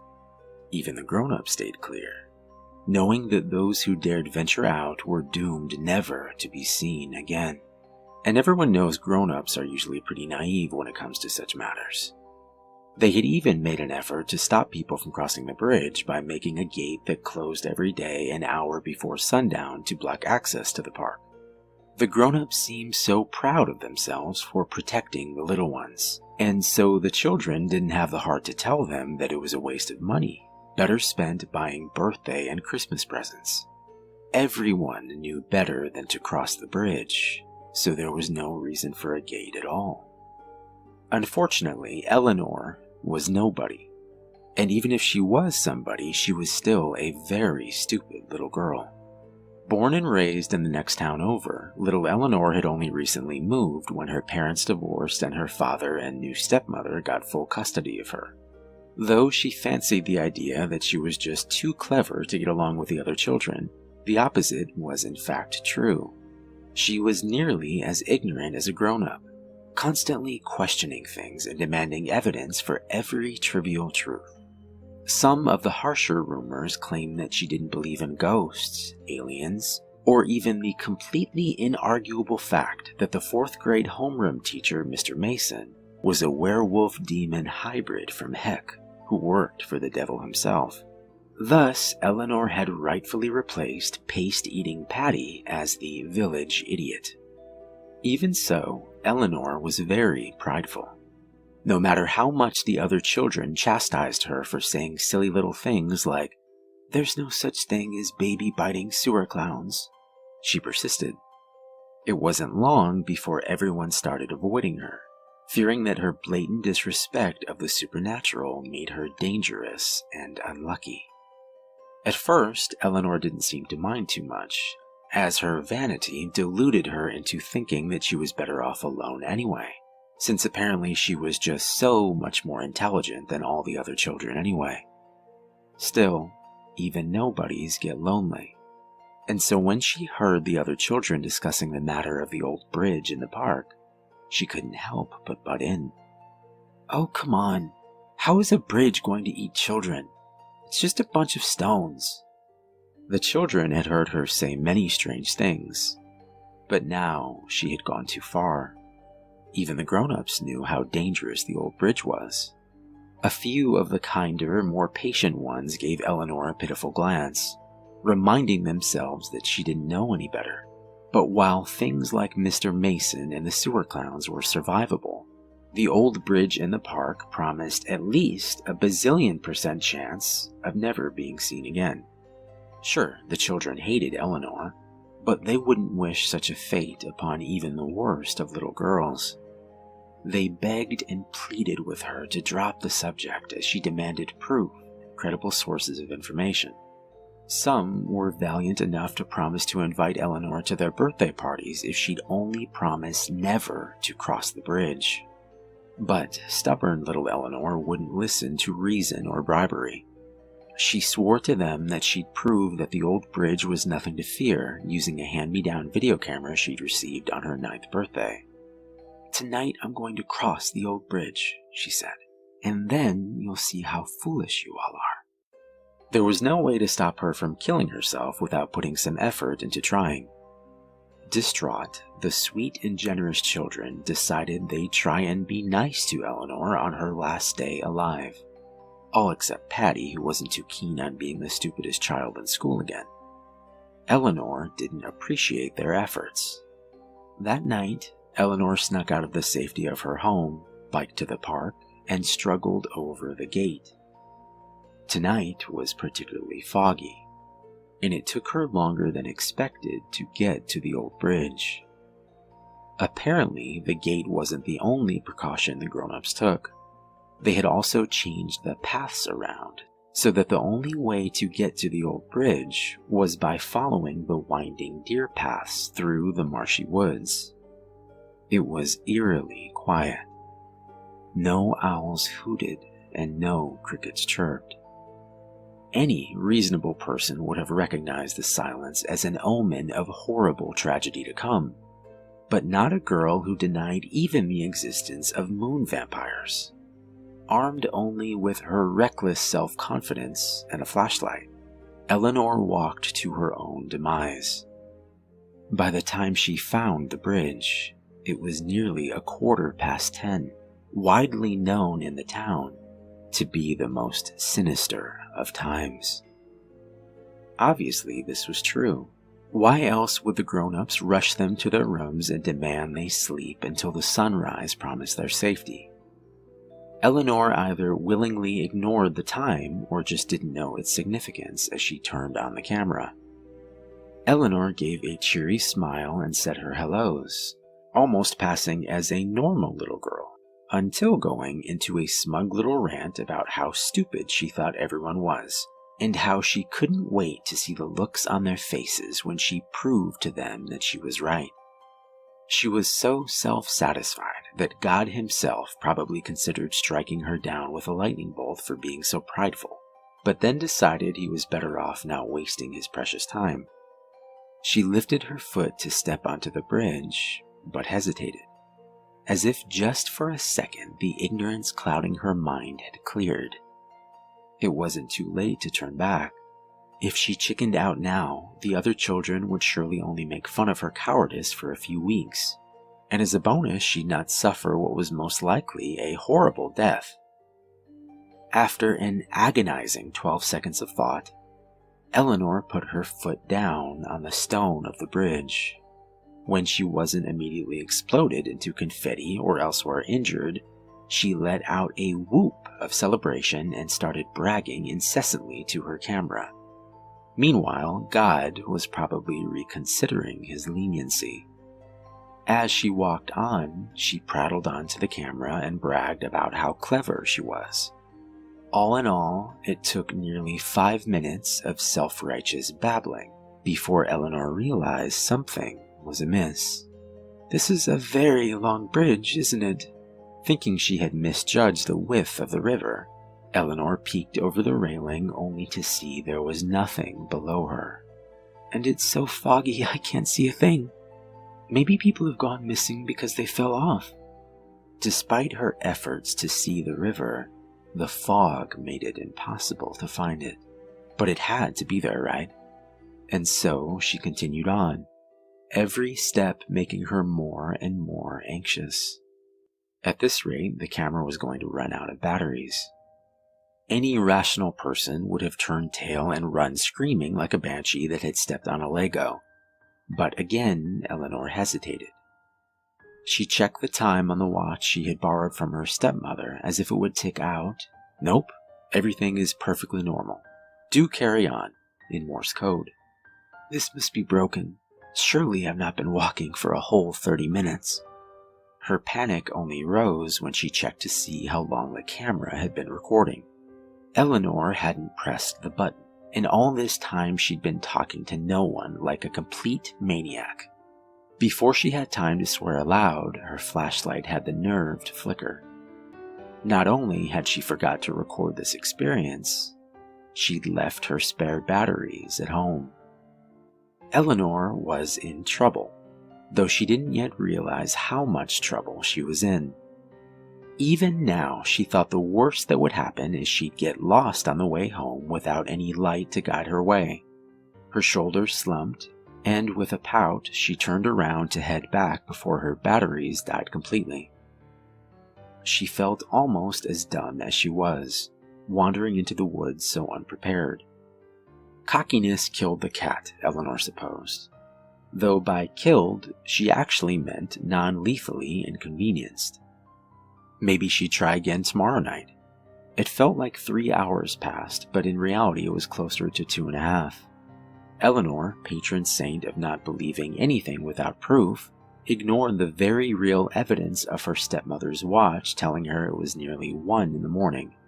Unable to control herself anymore, she burst into a sprint and ran as fast as her little legs could carry her, desperate to see the bank of the river. Her flashlight gave out, and so did her confidence.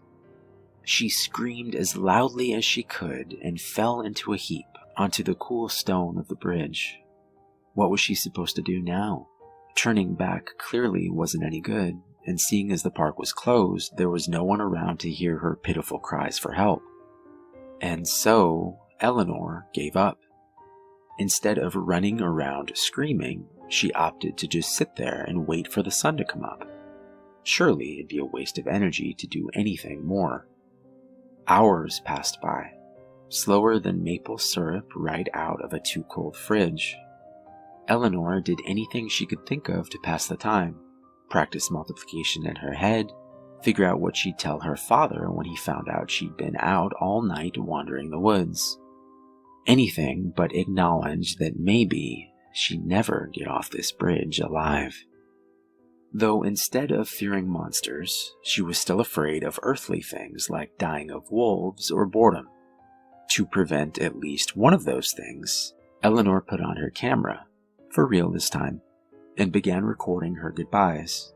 At the very least, she thought she could delete it if everything turned out all right. As if on cue, a light in her peripheral vision caught her attention. She quickly turned the camera off and got to her feet. Was it the sun already? No, it wasn't the right color, and it was too small. Could it be? Like a moth drawn to a bug zapper, Eleanor scrambled to her feet and darted for the light. "Help me!" "Hello?" The light, or more accurately, the ancient old lady holding the light, responded. "Are you lost, little girl?" Eleanor slowed to a quick jog, tears of relief swelling in her eyes. No child in the entire world had ever been more happy to see a weird stranger on a bridge. Yes, oh, thank you so much. I was getting worried that I'd never see anyone again. She couldn't yet see that the old woman had no eyes, or that her right arm appeared to be made of solid gold. She didn't see the many rows of bristle-like teeth, or the fingers that seemed to have twice as many bones as they should have. If she had, maybe she'd have stopped herself before running straight into the monster's arms and hugging her close. Please, will you take me home? The monster was taken aback. She'd eaten many children, but this was the first to so quickly give itself up to her. This was very fortunate for Eleanor. If the monster were more focused, she'd have unhinged her jaw and swallowed her whole before Eleanor had the chance to look up and realize she was in mortal danger. With a scream, she threw herself off the monster and back the way she came without even looking back to confirm what she saw was real. Skeptic or not, she was more prepared to face the lonely bridge before facing what seemed to be an actual monster. The old woman regained her wits and let out a cackle before chasing after Eleanor. Don't you want my help anymore? Her feet pitter-pattered in such a way that it sounded like she had 3 sets of feet. Eleanor had never been an athletic child and was still plump with baby fat and too many Christmas sweets. But there's something about being terrified half to death that really gets the adrenaline pumping. Slow down, sweetie. It's been too long since I've had a good meal. I can't keep up. Eleanor never listened, but for once it did her some good. Her lungs burned as she took in just enough air to propel her into safety. Though she didn't know it, the other children's carefulness was saving her. The monster was weak enough from hunger that she actually stood a chance of surviving. She was panting too hard to hear that the river was babbling below. Her eyes were too clouded with tears for her to see that the sun was rising and the fog was fading away. The moment the light of morning reached down to the bridge, the monster let out a horrible screech and quickly scurried down into the river. But Eleanor was still running until she was off the bridge and nearly out of the woods. Finally, she slowed to a walk to let her lungs rest. She'd done it. She survived the old bridge. With a start, Eleanor looked at her camera and nearly sobbed with joy. The whole thing had been recorded. There was concrete proof of the horrible monster and her escaping. Heck, she had only really screamed the one time, so she probably looked pretty brave. The other children would be so impressed with her. Her tearful rejoicing settled into a worried frown. If this was true, then what else? Was Mr. Mason really a demon? Did she really have to worry about sewer clowns and moon vampires and ghosts? Heck, it didn't matter. All that mattered is that she survived. And if she could survive this, she could survive any crazy old thing.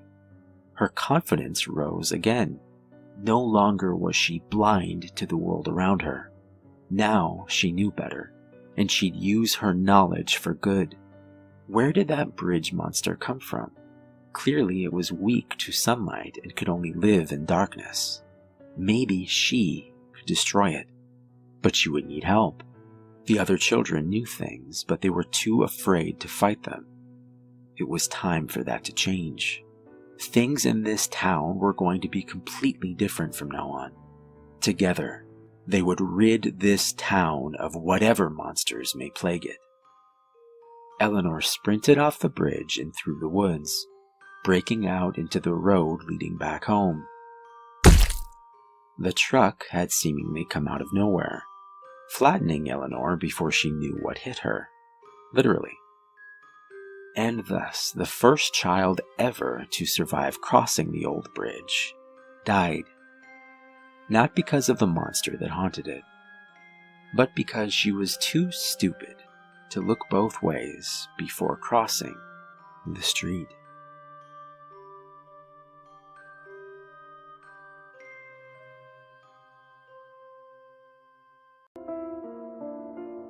I'm very worried about my son. More than worried at this point. Terrified. His behavior these past few weeks is not normal. Not healthy. It makes me think there's something wrong. At first, he would just come and stand at the doorway. He did this at night, just before I'd be ready to fall asleep. I'd roll over to turn off the lamp, and he'd be standing there in the doorway. I used to try to speak to him. I don't do that anymore. He never has answered me. He just stares. A couple of days ago, he graduated from standing in the doorway to coming in and sitting on the bed. He still doesn't speak. I have asked him what he wants. I've asked him if anything is bothering him. It's not like him to be so quiet. He usually waits until my wife is asleep. That's the part that gets me. She always falls asleep before me, and he has never come in when she's awake. But then, she didn't have a hand in this. If something doesn't change soon, I don't know what I'm gonna do. I'm starting to think that he knows that I'm the one who killed him.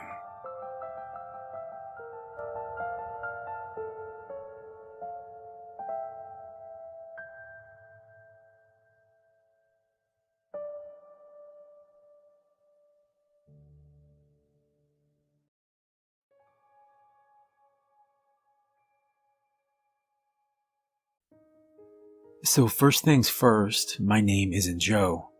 I'll get to that. 2 days ago, I moved into an old Victorian house on the edge of the city. I had gotten an amazing deal due to some type of death having occurred here recently. The realtor didn't want to go into details, but I was fine with that. I wasn't a superstitious man. That might be changing. The house has been great, except for the fact that the lights will flicker from time to time. Last night, they went out completely. I grabbed a flashlight and headed down to the basement.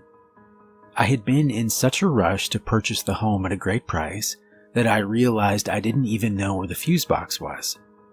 Scanning the basement, I found no sign of it. Then I noticed a wooden closet I hadn't seen before. The thick oak door was locked tightly, but luckily I had a set of keys from the previous owner. After trying a handful of them, the right key clicked into place and I was in business. Opening the door, I saw the fuse box on the wall above an old table.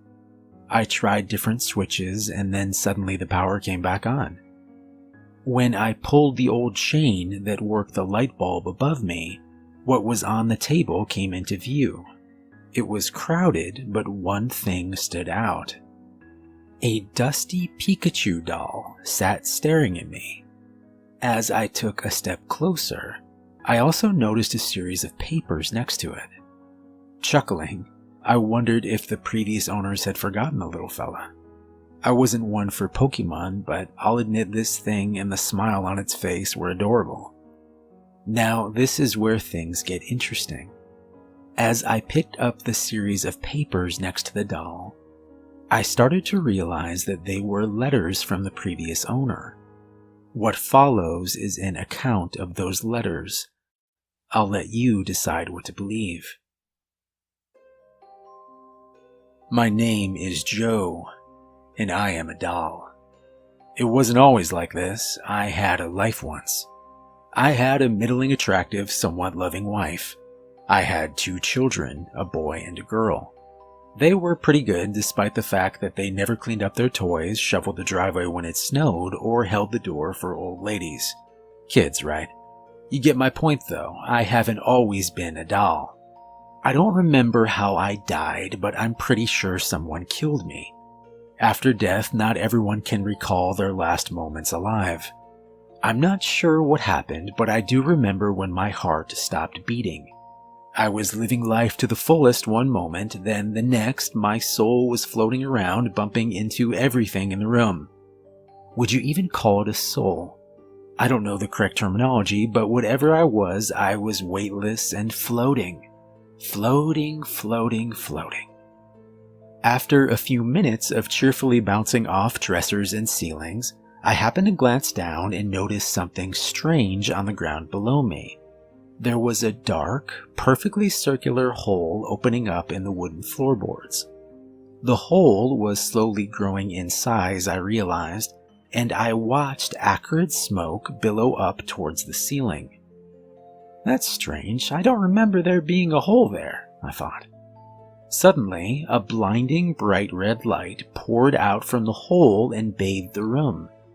As I worked to regain my sight, I heard the murmur of voices. I listened as the damned called out to me. Join the damned, Joe. Join us. Yeah, no thanks, I said, rubbing my eyes and doing my best to navigate away from the red lights and yelling. I've never liked loud noises, especially when they are associated with the screams of the damned. So anyway, at the same time all of this was happening, another strange sight was unfolding as well. I looked out the second floor window and began to watch something miraculous. The clouds began to part, and through the clear blue sky I could see a beam of light start to shine directly down into the room. I looked up through the tunnel and was lost for words. It was so beautiful. Though far away, I could see the spirits of my friends and family that had gone before me. Even my dog Barky was up there. Seeing my childhood dog was enough for me, and I knew at that moment where I was meant to go. I pondered what life was going to be like for me now in heaven, quickly running through a list of people I hoped not to see up there, when all of a sudden I began to feel myself float slowly off the floor and towards the light. Well, here goes nothing. I hope Fred didn't make it to heaven, I thought, when something happened that I should have seen coming. I tripped.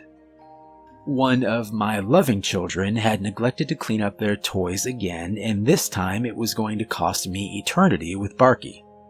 As I began to spin out of control and towards the hellish screams and the hole below, part of me looked forward to explaining to my kids that this time their laziness might literally damn my soul for all eternity. See what happens when you don't pick up your toys? Daddy goes to hell. I looked out and started spinning away from the black hole and towards my daughter's room. Even though I was dead, all this spinning was making me a bit queasy. I was wondering if I was going to throw up ectoplasm or something. Then it happened. I caught a glimpse of the 2 new dolls my 8-year-old daughter had just blackmailed me into buying her the day before. Looking over at me in the department store, she had calmly stated that if I didn't buy her what she wanted, she would scream for exactly 2.5 hours. Maybe it had been the thought of an extra half hour of screaming, but I gave in and succumbed to her demands of terror. The first doll was a strong-looking green Hulk with bulging muscles and a look that he's not to be trifled with. The second was one of those, what do you call them? Pokemen? Yeah, I think that's what they are. Well, all I know is the Pokemen one was bright yellow and had the most ridiculous smile on its face. I was thinking about how stupid it looked when I blacked out. Apparently you have to be very careful when floating towards the light, because even the slightest mistake can change your fate for eternity. The next thing I know, I'm awake and staring at the ceiling of my daughter's room. It was all just a strange dream, I said, getting to my feet. Strange, though. This room seems bigger than it used to be. And Jesus Christ, that spider over there is humongous. Wait a tick. Why is my arm yellow? Now, what are the odds that out of all my daughter's things, my soul would happen to bounce into one of those goddamn Pokémen? My little legs ran quickly over to the mirror on the wall as I silently prayed that my worst fears weren't going to be realized. Please don't let me be trapped in that stupid-looking doll, I thought. I stood at the mirror and almost blacked out again as I saw what was now my reflection.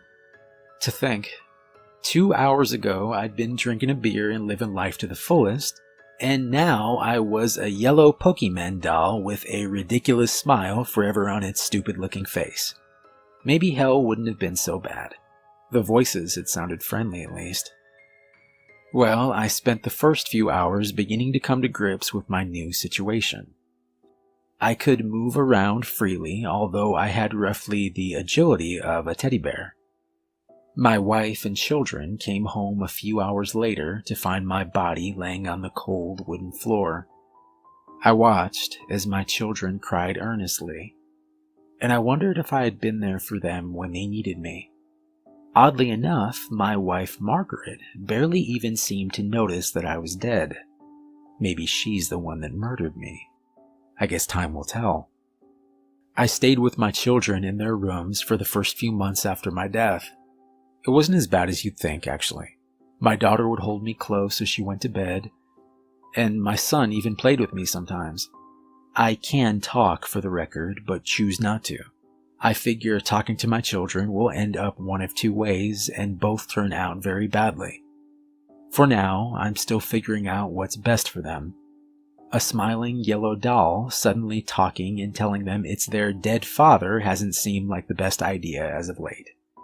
I pretend I'm just a doll, and I look after my children the best I can. Sometimes I'll finish a math problem they have, or even whisper some advice after a bad day at school. I only do these things as they sleep, of course.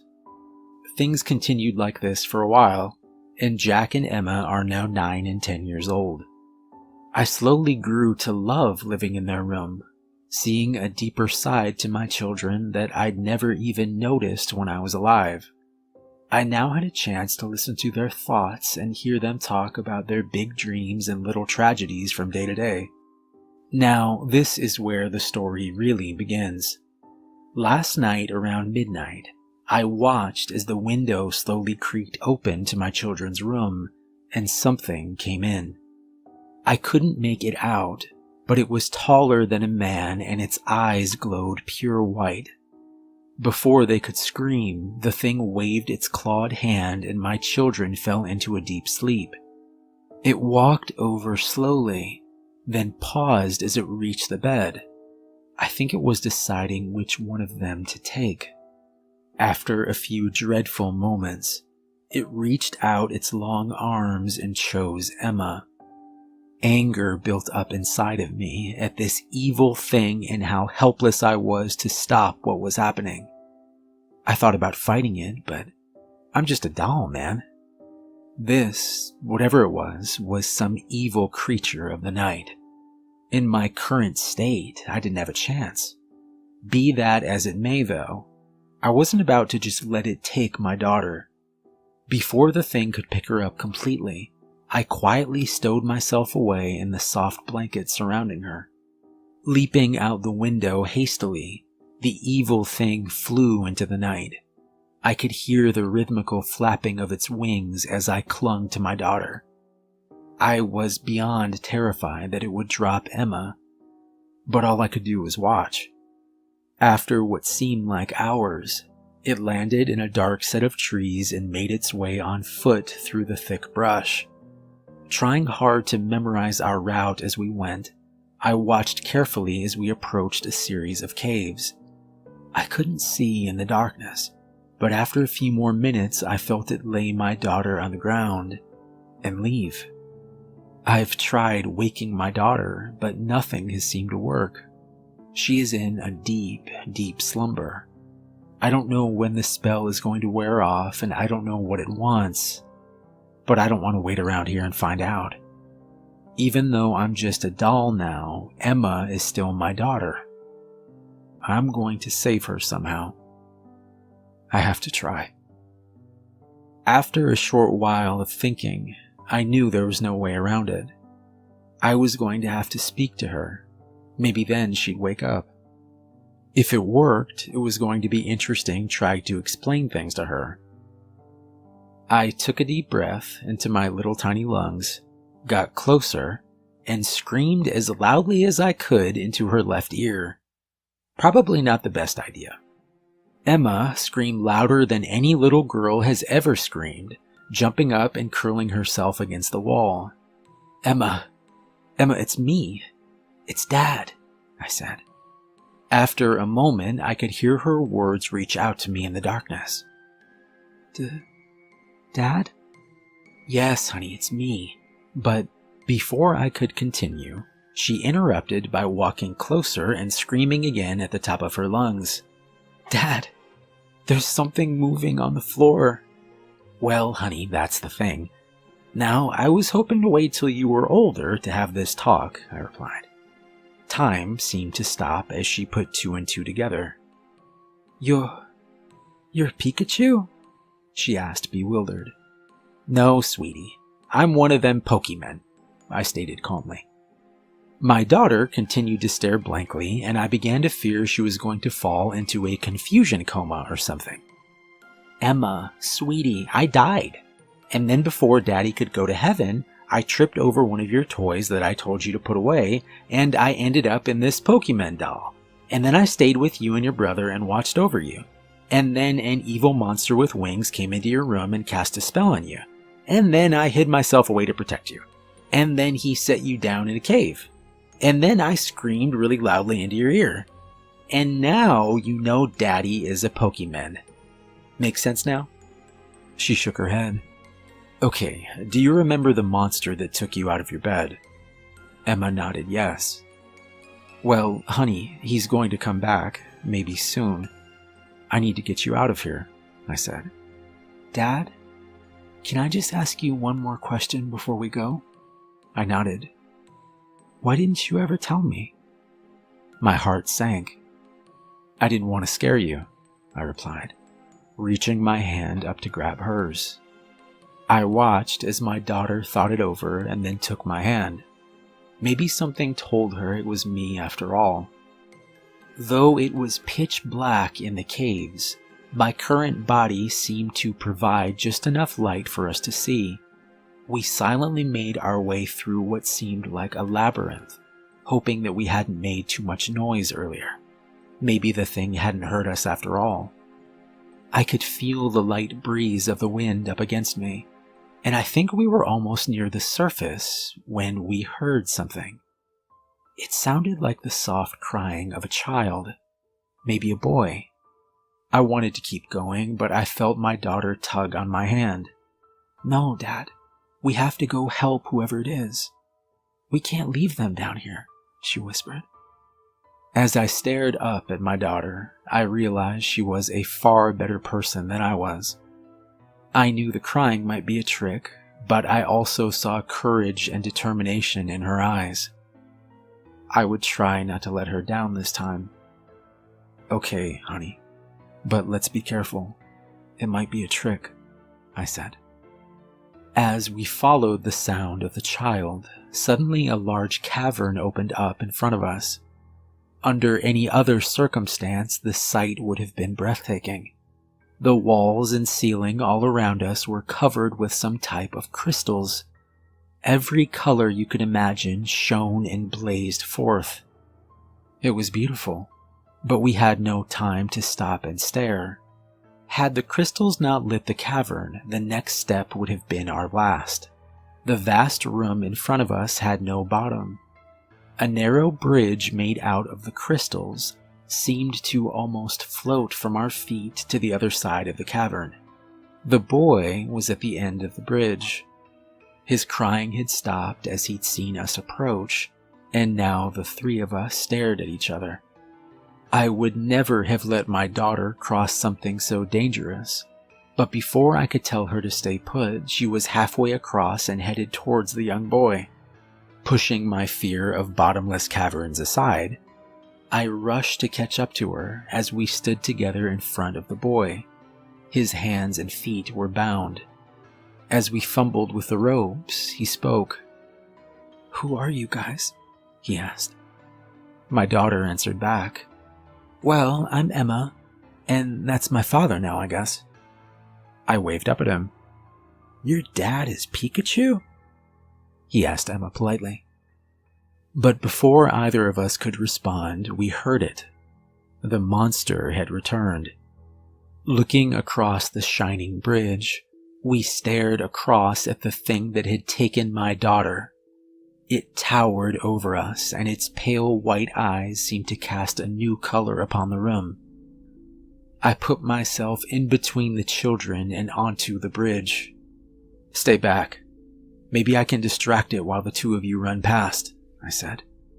I watched as the thing unfolded its wings and began to smile. A row of red teeth, far too large for its mouth, were illuminated now, and I knew there was no way we could get past the creature. Then, suddenly, I heard the soft voice of my daughter behind me. "Dad, don't you understand? You're Pikachu now." I looked back at her. "Daddy, you can kill it." "Honey, I'm just a doll now. I don't have any real powers," I replied sadly. Emma smiled down at me. "You can do it, Dad." I knew it was crazy, but what did we have to lose? "Okay, Emma, I'll try. Tell me what to do." The little boy spoke before she could reply. "You have to say it," he said. Suddenly, the creature unfolded its wings completely and began to hover above the bridge. I could hear the same rhythm of its flapping as it smiled and came closer slowly. "Say what?" I asked. Emma spoke quietly. "You have to say your name. You have to say Pikachu. That's how it works." "Pikachu?" I asked curiously. "No, Dad. You have to mean it when you say it." I looked back over at the creature as it made its way towards my daughter. "You have to believe." As I looked from the creature back to my daughter, I felt a tiny flicker of hope. I took a step forward onto the bridge. Something began to change inside me. I could feel the beginning of electricity begin to surge. It seemed to flow through the ground, up into my tiny legs and into my entire body. My eyes began to shine brightly.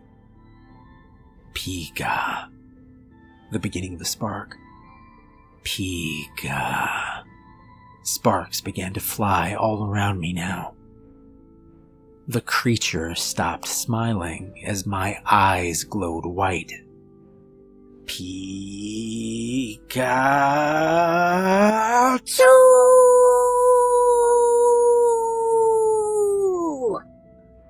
For a moment, I really was Pikachu. Thunder shook the cavern around us and fell down onto the creature. It cried out in agony as electricity made its way through the thing's body, and then it fell. It fell far into the endless cavern below. As it did, the three of us hurried across the bridge and towards the breeze we had felt earlier. We made our way up into the light of day and into a forest of dark green trees. It took us hours, and it seemed there was no end in sight, when the sound of cars could be heard. A road. I looked back towards Emma and the little boy.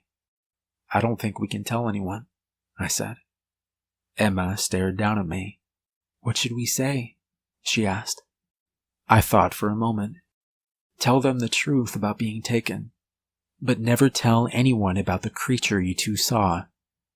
Tell them a man kidnapped you, and you never got a good look at him." The two children nodded back at me as the three of us stood together one last time. I reached up to Emma as she took me in her arms. We stepped back into civilization. It turns out that the little boy happened to live a few streets over, and the two of them became close friends. I was glad my daughter had someone else who knew what happened. We returned home, and I continued to watch over my son and daughter. The only one Emma ever told the truth to was her brother, who actually took me being a Pokemon rather well.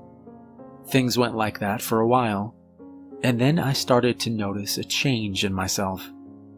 Each passing week had made my body weaker, and I began to understand that I was dying. First, it became harder to walk. Emma was creative, and she gave me a large candy cane from the Christmas tree so that I could balance better. It helped for a little while. Then it became harder for me to speak. I wouldn't be able to talk for days at a time, and I was unsure when I would lose the ability completely. One night, I sat my children down on their beds. I don't know how much longer I'm going to be here. I'm so sorry I wasn't a better father. Don't be sorry, Dad. You saved me, Emma said, fighting back tears and forcing a smile. I could feel the beginning of tears myself as I asked the two of them to help me to a small table. That was the last night we spent together, laughing and playing cards like a family. After the two of them fell asleep, I sat down at the tiny desk and thought about all that had happened. Then the lamp went out. We had been having problems with the electricity ever since we got back home. I didn't want to wake the two of them. They needed a rest. I grabbed my candy cane and headed down the stairs, slowly sliding down them one by one. I continued down the basement steps until I found the closet where the fuse box was. Pushing a small stepladder over, I was almost to the top when I felt myself slip and fall into a cardboard box that was wedged out of sight. Hours passed, and then days. The fall from the ladder had taken what was left of my strength, and I could no longer walk or speak. The hardest thing I've ever been through was hearing my daughter and son cry the next few weeks as they looked desperately for me every night, as they searched for their father. But they never found me. After a few weeks of searching, their mother must have decided that they would no longer be able to live in this house. Maybe she thought that the memory of their father passing away here was just too much for them. The house grew quieter. I don't hear any of them anymore. Time continued like it always does, and one night during a storm, I began to feel myself fade away. I could sense myself floating up like I had before, and things happened the same way. A bright tunnel of light shone through the wall and up into the sky, and a sense of peace made its way through the room. But this time, there was no black hole under me and no bright red light. No screams of the damned could be heard. There was just the light.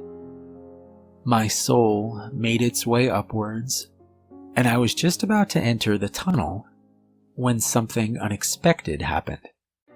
I bounced off an old water pipe. Not again. And that's where the letters from Joe, the previous owner, end. I'm not sure if this whole thing was some kind of joke, and I wasn't able to get in touch with his daughter Emma to verify the truth of any of what was written. Maybe there's no truth to it at all. But there's just one more thing. Before leaving the closet, I noticed something else I hadn't seen before.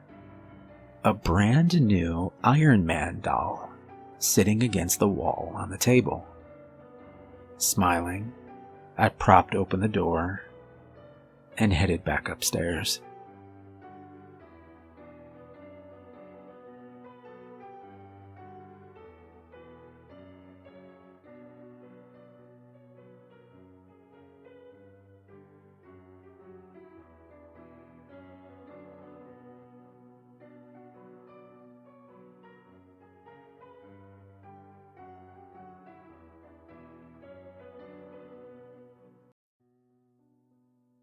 My girlfriend had been the first to see it, while I had been the first to see her. "Tara, what the hell are you doing?" I had found her kneeling on a hill between a triangular-like pattern of tall pine trees and digging furiously into the dry dirt. Fresh blood stained her palms, yet she showed no signs of feeling any pain. I reached down quickly, putting my hands on her shoulders and attempting to pull her away. Tara spun backwards and bit the flesh of my hand. As I recoiled in surprise, she turned back and continued digging farther into the earth. I sat down a few feet away, put pressure on the wound, and watched in a mix of confusion and dread. We had decided on camping for our anniversary. The two of us were experts, not to be arrogant, but it's the truth, and I knew that we would be able to get ourselves out of any situation two campers could find themselves in. I hadn't expected to find what we did. The trip had started out normally enough, the first spot we found having 4 vehicles plopped in the parking lot.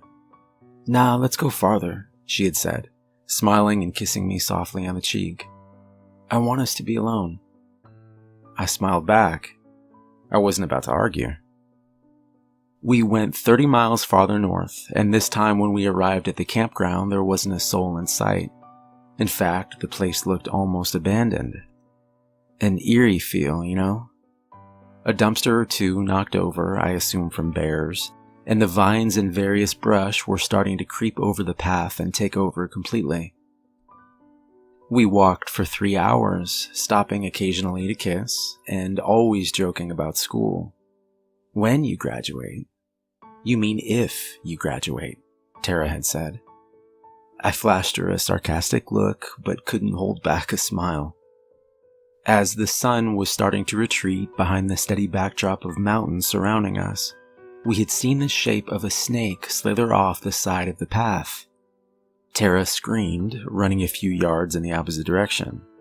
She was as brave a soul as I had ever met, but snakes were just not her thing. I called back over to her. "Hey, you should have said, why'd it have to be snakes?" I shrugged. She didn't get the reference. Chuckling, I followed the yellow outline closely through the rocks and down onto a cool creek of the clearest water I'd ever seen, or at least I can remember seeing. Personally, I love snakes. After a minute or so went by and no sign of Tara, I looked down at my new friend. "Well, it's been fun, but the most beautiful girl in the world says we aren't getting married if I have a snake for a pet." Mr. Snake and I shared a moment as I whispered down towards him. "I just want you to know you would have been my first choice." It had taken longer than I would have liked to find Tara once I reached the path again. In those few minutes, I wasn't scared. I mean, not in the traditional sense, but there was something. Dread isn't exactly right, but it's close. Premonition, maybe. That's when I saw her digging furiously between the pine trees, blood starting to cake with the dirt along her arms. She had bitten me, and I watched in horror as she continued. Jesus. Why didn't I get up to stop her? A last ray of sunlight found its way through a maze of tall pines and fell onto the black outline. It reflected back up into Tara's eyes, and she immediately began to cry as she fell backwards onto the ground behind her. Finally snapping out of it and holding her tightly in my arms, I helped Tara walk a few yards away and sit up on a log nearby, and then turned my head back towards the black object in the ground. I somehow knew what had to be done. As I walked over slowly, she whispered, "Don't go over there." "I have to," I interrupted, kneeling down over the object. Tara had dug a little over a foot down into the hard dirt, and a small black mirror reflected back up at me. Besides the debris still covering the outline of its edges, it was in pristine condition, I realized. Without wasting any time, I reached into the pile of dirt next to me and was about to bury it again, when it came into view. Inside the mirror was an old woman sitting in a wooden chair, in what looked to be the exact same spot Tara and I were in now. 3 pine trees stood behind her, forming a perfect triangle. Her chair was in the very center. It wasn't exactly like a photo, it was more alive than that. Though she wasn't moving, it seemed as real as anything had before. I was so focused now on the woman that I had forgotten to apply pressure to my hand where Tara had bit me earlier. A single drop of blood slid down my arm and fell down with a plop onto the perfect black glass of the mirror. I watched as the old woman opened her eyes and looked up at me. "Oh my God. What is it, Jason?" Tara asked, not really wanting to hear the answer. I quickly stepped backwards, the crunching of leaves below me making me all the more uneasy, and I looked into my girlfriend's blue eyes. There's a woman in there." She looked at me. Tara ran over and held me close, staring over my shoulder towards the black glass. "Don't look at it," I told her.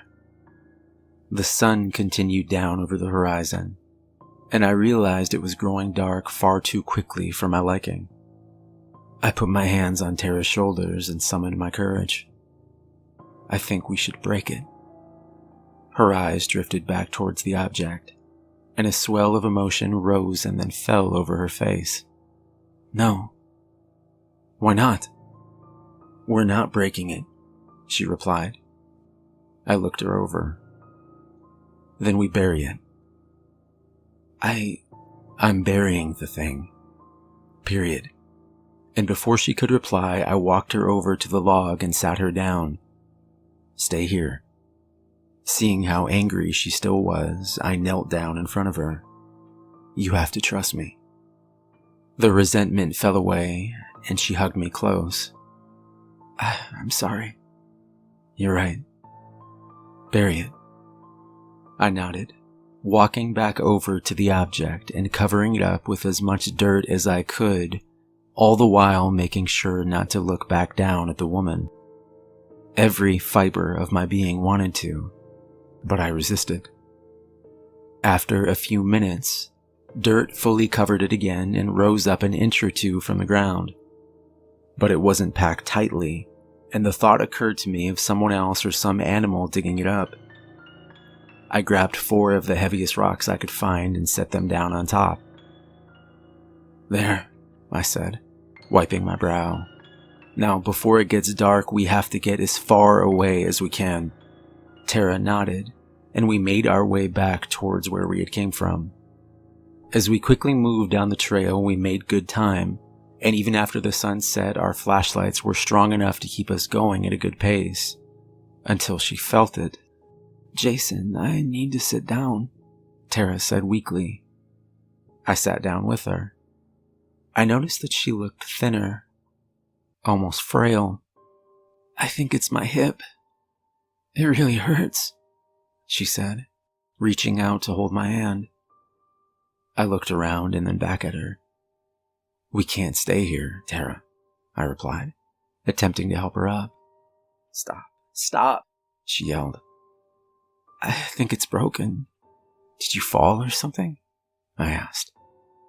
But she hadn't fallen. We just didn't yet understand what was happening. I checked my phone, and luck would have it that I finally had a single bar. When the helicopter arrived, the 2 of us flew together to the nearest hospital. Tara was taken into emergency surgery for a broken hip, among other things. Her blood pressure had dropped significantly, and she was barely able to speak. Surgery was longer than expected, going on until dawn of the next morning. When we finally saw the surgeon, his eyes focused on Tara's mother.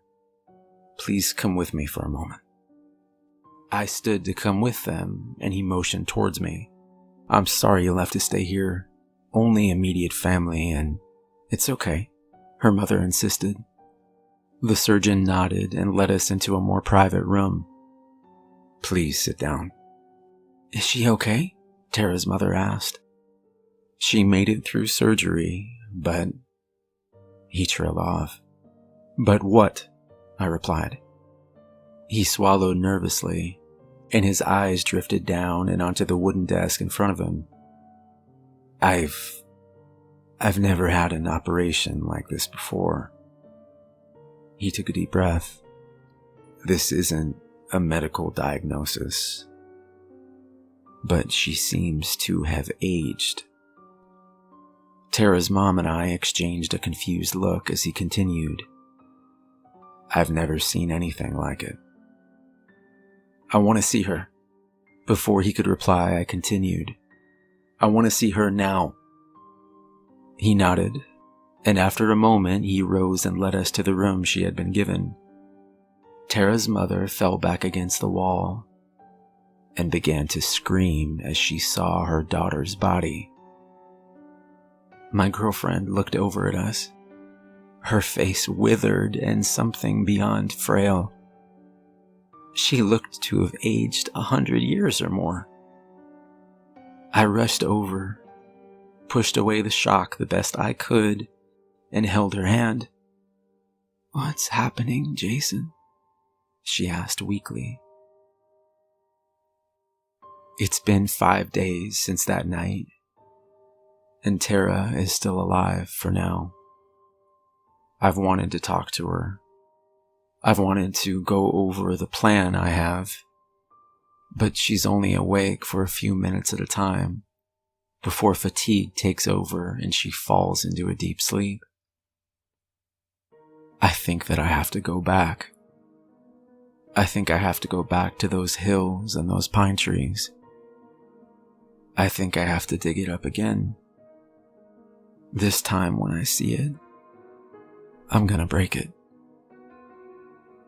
Sometimes when I sit at night in my girlfriend's room and drift off to sleep, I can see that old woman inside the black glass staring back at me. I tell myself that I'm imagining it. I tell myself that it's only a dream.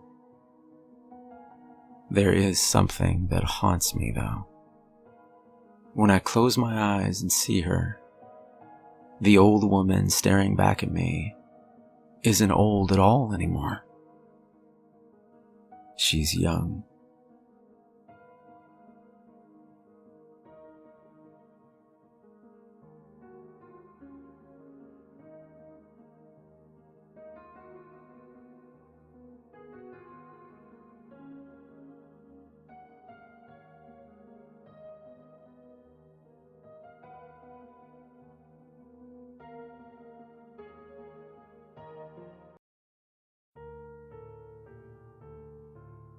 It's all in the eyes. Unknown. It started with small things. Inside jokes between us I'd find her not remembering. Events from a few years ago she would get wrong, though not entirely. I think her laugh was even different. "Lana, remember when Strider fell into the lake?" There was a pause and then she laughed. "He was so clumsy," she replied jokingly. But as I remembered back, she had been terrified when our German Shepherd had haphazardly slid off the smooth rock and into the cool waters of Lake Erie in November. The tide had been higher than normal that evening, and he had just assumed he could venture out to his normal spot on the rocks. Wrong. Running out ahead and staring back triumphantly, a small wave had pushed him back just enough. He lost his balance and slid off the side into the waves. Strider had been unable to get back up himself due to just how wet and slippery the edge had been, and after a few terrified seconds, I managed to jump in and lift him back up onto the rocks myself. It had been 4 years ago, and my wife had been mad as hell at me for what seemed like a month after. "I told you the tide was higher today. He could have died," she had yelled. That had been her reaction at the time, but now her response was much more lighthearted. I chalked it up to growing older. People change, right? Lana was no different. Maybe looking back, she could find humor in it now. Still, I couldn't help but feel that my wife wasn't the same person, and though part of me didn't want to push the issue, I found the nagging thought of her being someone else entirely, burrowing its way deeper into my mind. And things only got worse. A few weeks ago, the color of her eyes changed from dark brown to a mix of green and silver. They almost shined. Your eyes? What's wrong? She asked, standing up to examine herself in the mirror. Oh, that's just from the medication, Dom, she stated, falling back into bed and wrapping her arms tightly around me. I'm so glad I'm here with you, she continued. Hiding a sudden feeling of terror, I hugged her back and pretended everything was okay. But I don't think people's eyes just change color, ever, even due to medication. Over the next few weeks, I figured out something I wish I hadn't. The farther back in time I referenced, the more sketchy her memory became. Now, I know what you're thinking, that makes sense. I mean, everyone's memory is worse farther back in time. Dementia or Alzheimer's came to mind, but I've read that typically those patients suffer from short-term memory loss first. Their long-term memory is intact, at least until the later stages. Last night, I confirmed my doubts, catching Lana in a lie about her stepfather. You think George would want the old pickup? I could sell it for cheap. A moment or two passed as she thought it over. Yeah, I think he might, she replied, smiling warmly and hugging me even tighter than before. I'm so glad I'm here with you, she said again. Unwrapping her hands and standing up quickly, my eyes never left hers. Your stepfather, George, has been dead since you were 12 years old, Lana. She began to slowly laugh. So help me God, she laughed.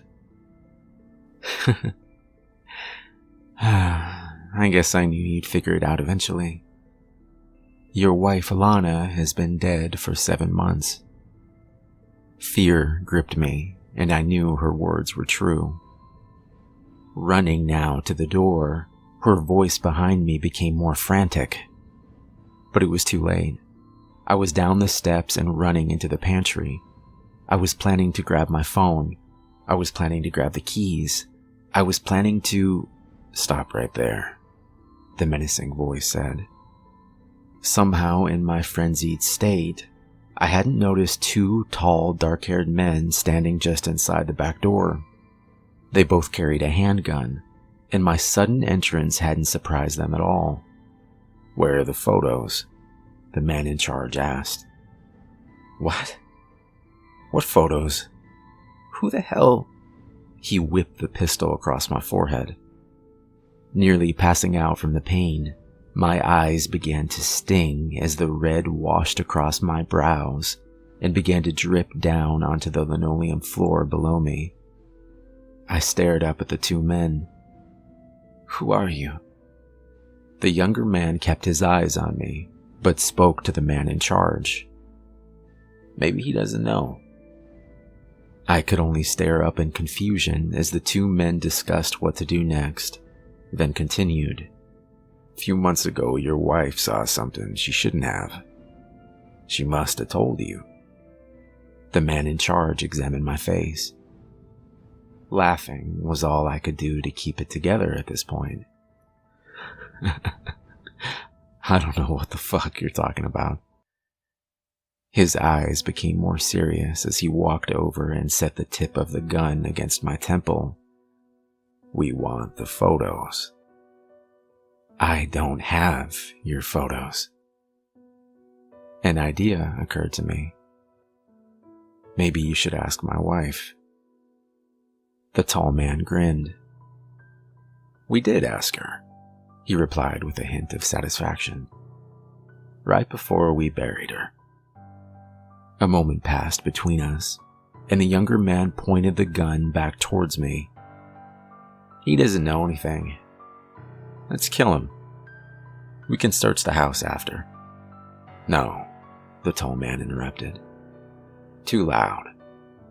Use a blade, he said calmly, handing his partner the largest of knives from the rack hanging above the kitchen island. But before he could step forward to finish the job, the younger man dropped the knife and began to scream like a child. The once dark kitchen was now filled with a blinding silver, and something behind me began to growl. The two men's faces quickly started to burn the color silver, their screams echoing throughout the house. "Shoot her!"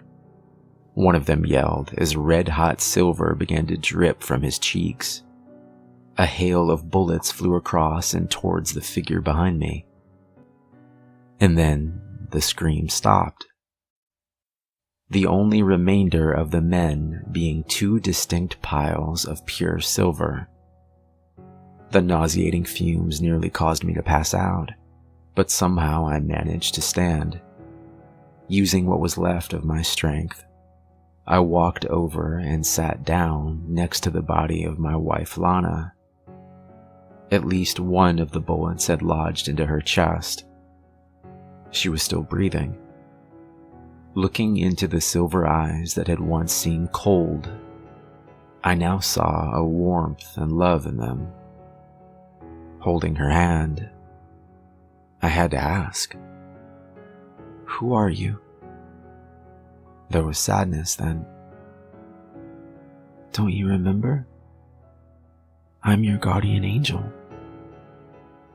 Putting pressure on the wound, I could feel the beginning of tears as the soft words filled the air, and the silver glow in her eyes began to dim. It was so nice being here with you.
Part 1. 4 years ago, Julia Gray was murdered. They never found her body. I was new to the Bay Area when she went missing, just having moved from New York. Though I will admit my family is wealthy, I insisted on making my own way. That stubbornness pushed me to buy an old sailboat that needed work, and though I was told by my sister that it was the worst decision I've ever made, when I looked at the 30-foot sailboat with a clear blue line across the side, I knew there was no coming back.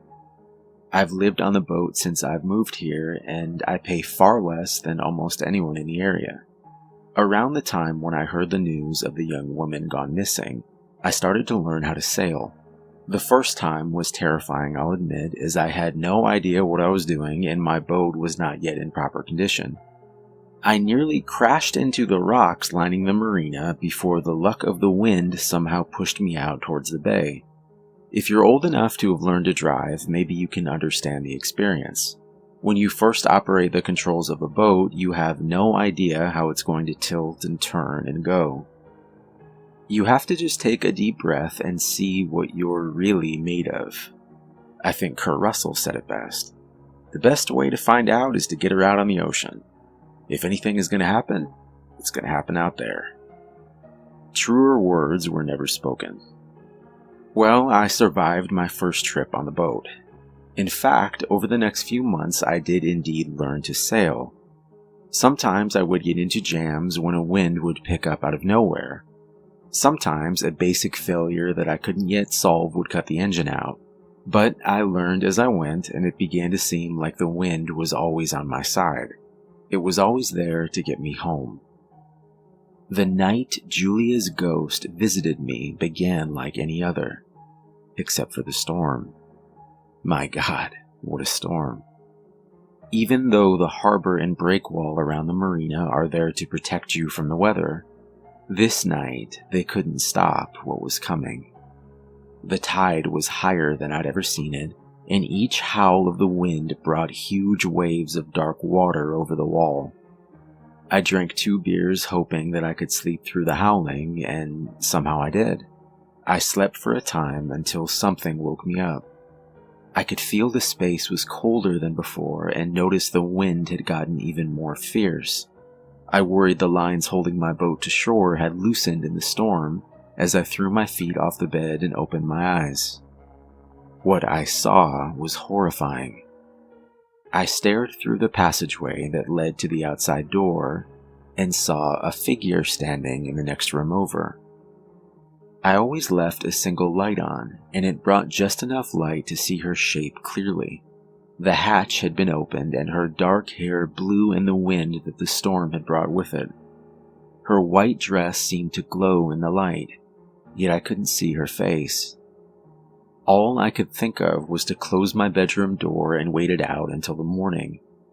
As luck would have it, when I opened the door the next morning, the girl was gone. But not forever. She would appear inside my boat the next 4 nights. I would try different foolish ideas like pouring a circle of salt around the boat or hanging a cross on the outside. But nothing worked, and I would see the dead girl's ghost every night. I even tried talking to her, but she never said a word. She wouldn't answer at all when I spoke to her. It almost seemed to make her more angry, actually. I stopped trying to talk to her after that. Then one night, as Julia sat on the step inside my boat, I made a mistake. When I stood up from bed and took a step closer, I accidentally shut off the lamp that I left on every night. In an instant, all light was gone from the room, and in that same moment, I heard her scream. It took me a few moments to finally locate the switch again in the blackness, but when I did, the girl was gone. Pausing for a moment, I grabbed a beer from the fridge and sat down at my kitchen table. It made sense. From that night forward, I would make sure all the lights were off when I went to bed. And God's honest truth, Julia never came back inside. That night, I slept better than I had in years. The next day, I woke up smiling and I decided to call in sick to med school. I deserved it after all. And I felt like fishing. Maybe I'd even find a good spot. In fact, I knew the perfect spot. That morning, I motored out of the marina and into the wind. I cast both anchors, one in the front and one in the back. Pulling out my fishing rod and getting comfortable, I stared down into the water below. Julia Gray. I looked down farther into the deep blue water around me, and I swore for a moment that I saw the exact spot where I had dumped her body 4 years earlier. Yeah, this was the spot. Julia Gray. It made sense that she would be afraid of the darkness. Darkness was all she would ever see again. Part 2.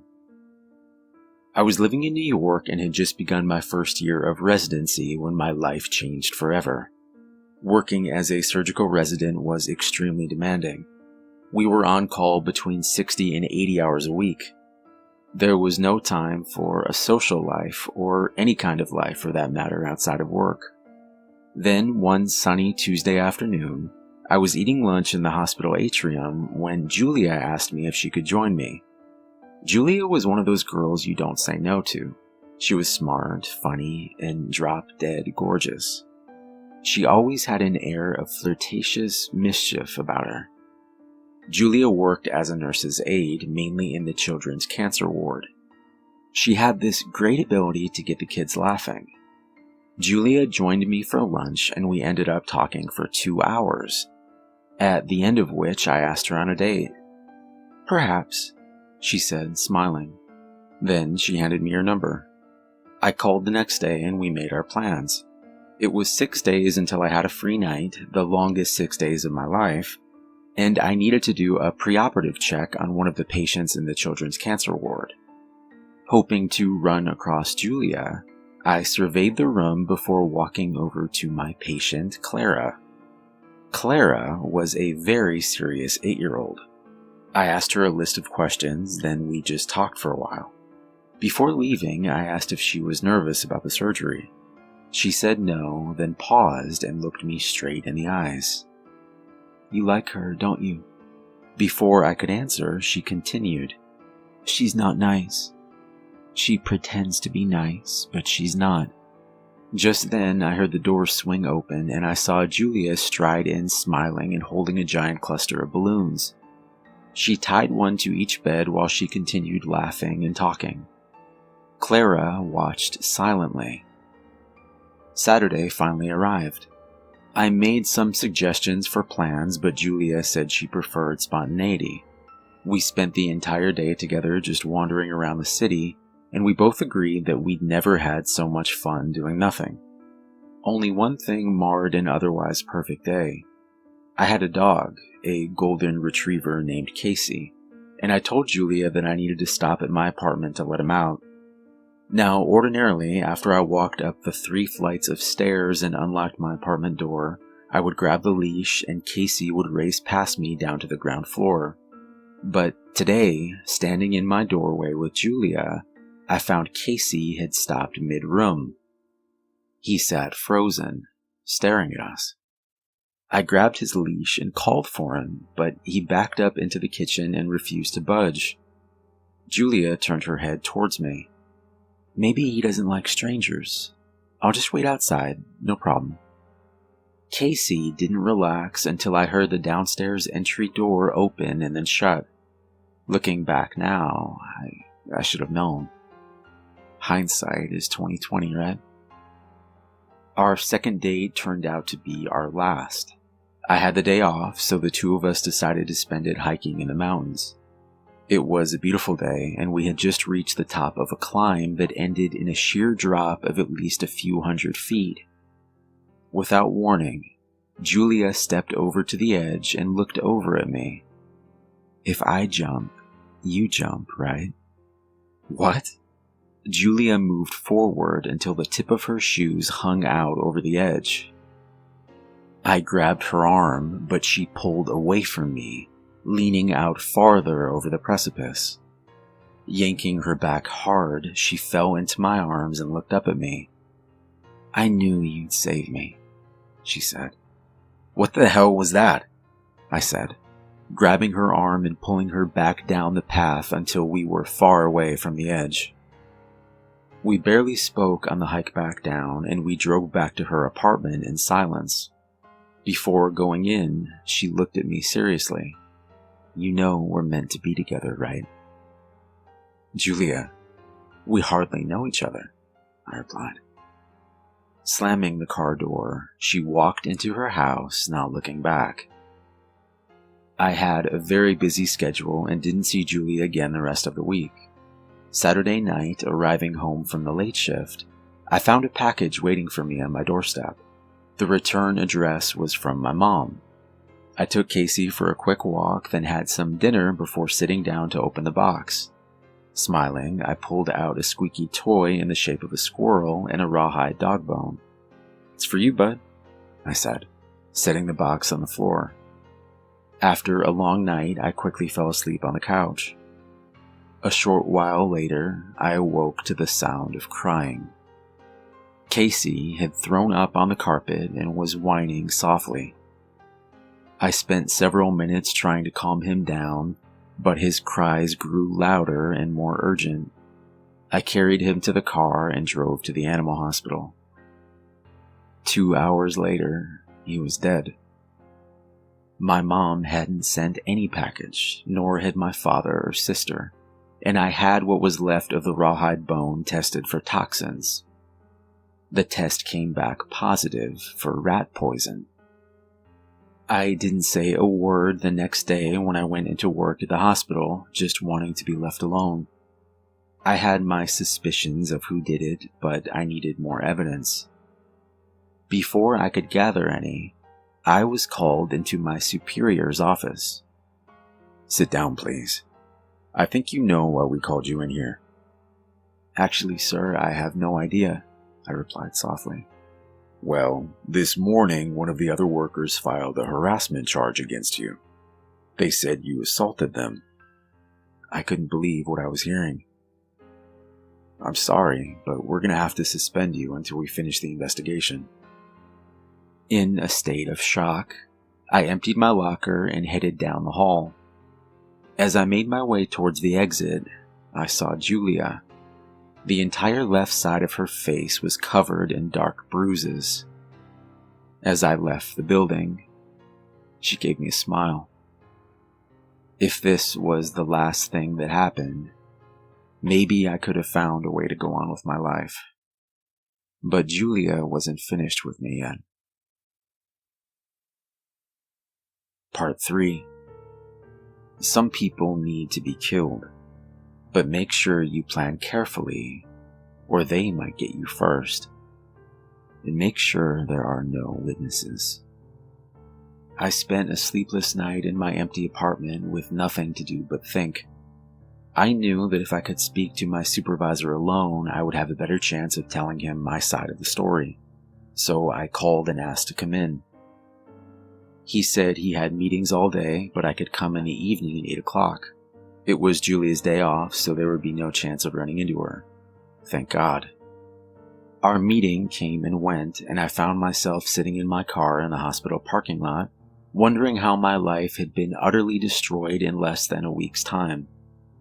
It came down to this. I had no proof while she had a face full of self-imposed bruises.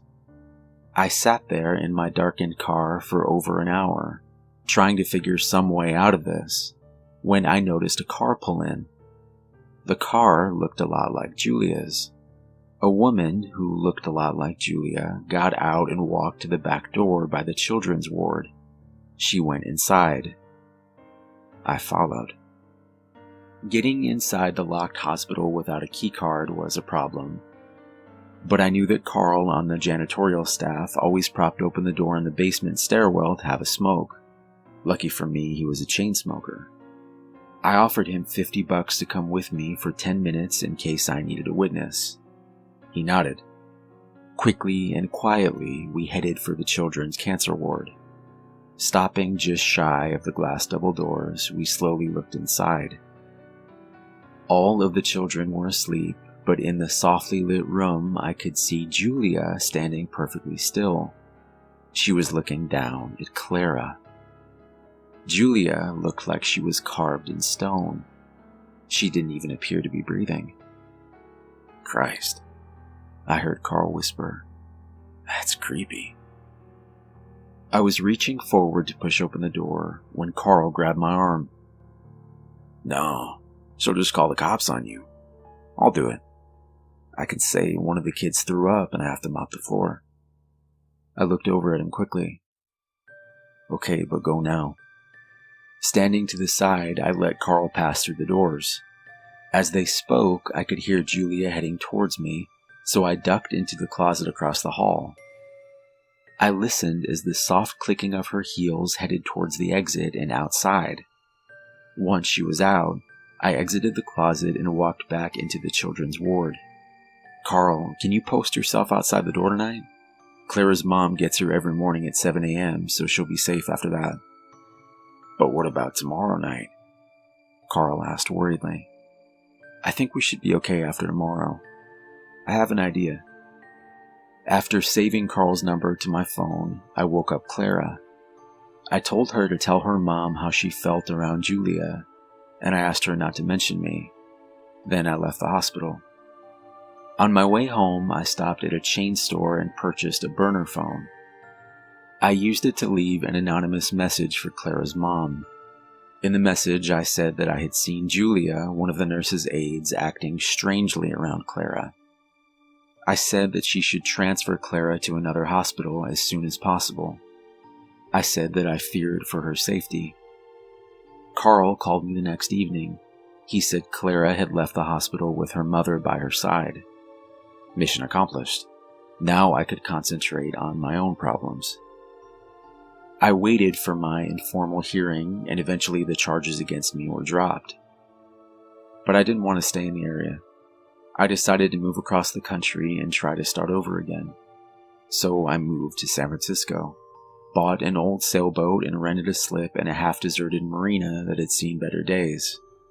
I applied for and received a residency in a hospital nearby. Things seemed to be getting back on track. I even met someone. Kelly. She was genuine and kind. Everything Julia was not. I started thinking that maybe I could have a life here. I started thinking that maybe, after all, things were going to be okay. That's when my world turned upside down. That's when Kelly disappeared. She was driving to the marina for the weekend and she was an hour late. I called, no answer. Kelly was never late. After 2 hours, I got in my car and started to look for her, knowing the route she always took. Finding no sign of her en route or at her apartment, I called her parents to see if maybe there had been a family emergency.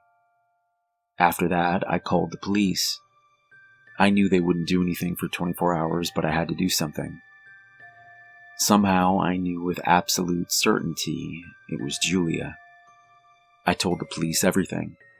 They called the hospital in New York and found out that 6 months ago Julia had been suspended. Shortly afterward, she quit her job.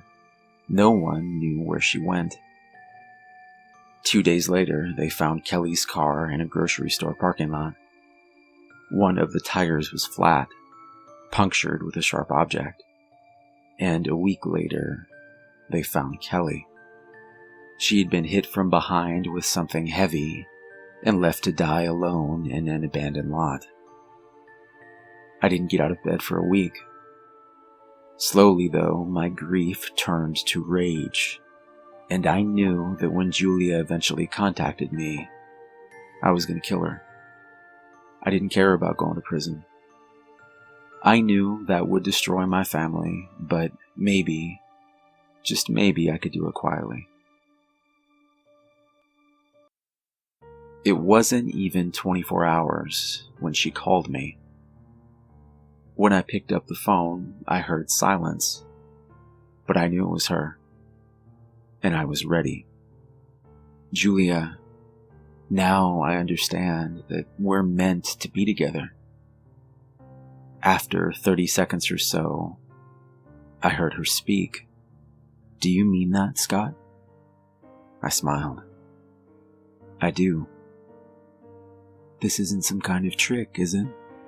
she asked quietly. "No trick. I don't want to be alone anymore, and I need to see you."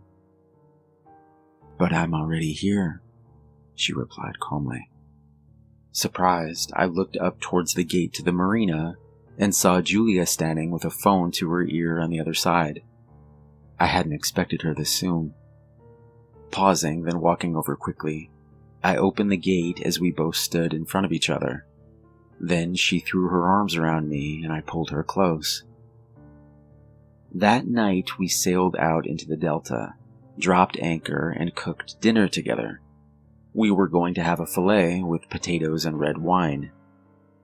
Everything had to be perfect for our first night back together. We sat down on the deck of the boat, and she took my hand in hers. "I'm so glad you came to your senses," Julia said, kissing me. We watched the sun as it fell down slowly behind the mountains. The water was almost dark now as I poured us both a glass of red wine.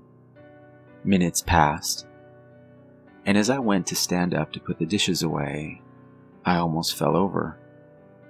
But it wasn't from the wine. I had only had one glass.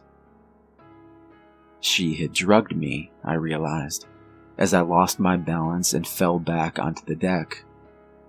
"I'm sorry, Scott. It's just, I can't believe you anymore. I promise I'll make it quick." I stared up at Julia. She had beaten me. Or so she thought. Before I passed out, I managed to say one last thing. "Hey, Julia. Did you really think you could kill my girlfriend and my dog, and I was just gonna let it go?" Before I passed out, I watched as a look of betrayal and surprise fell across her face. Julia slumped forward and slid to the floor. Darkness fell over me. When I awoke, I was greeted to the image of Julia trying to drag herself towards the knife rack inside my boat. I was groggy still, but I was in a stronger state than she was. Walking up behind her quietly, I picked up a large metal flashlight on my counter, and I slammed it down on her head. She passed out again. When she awoke this time, she was seated upright on the edge of the boat. There were chains around her arms, neck, and back.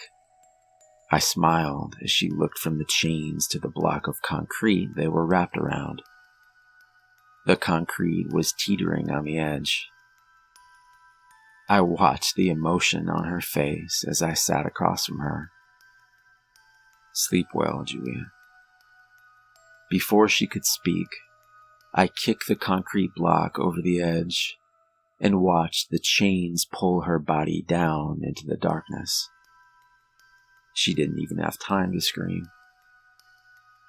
I watched until she disappeared into the darkness completely.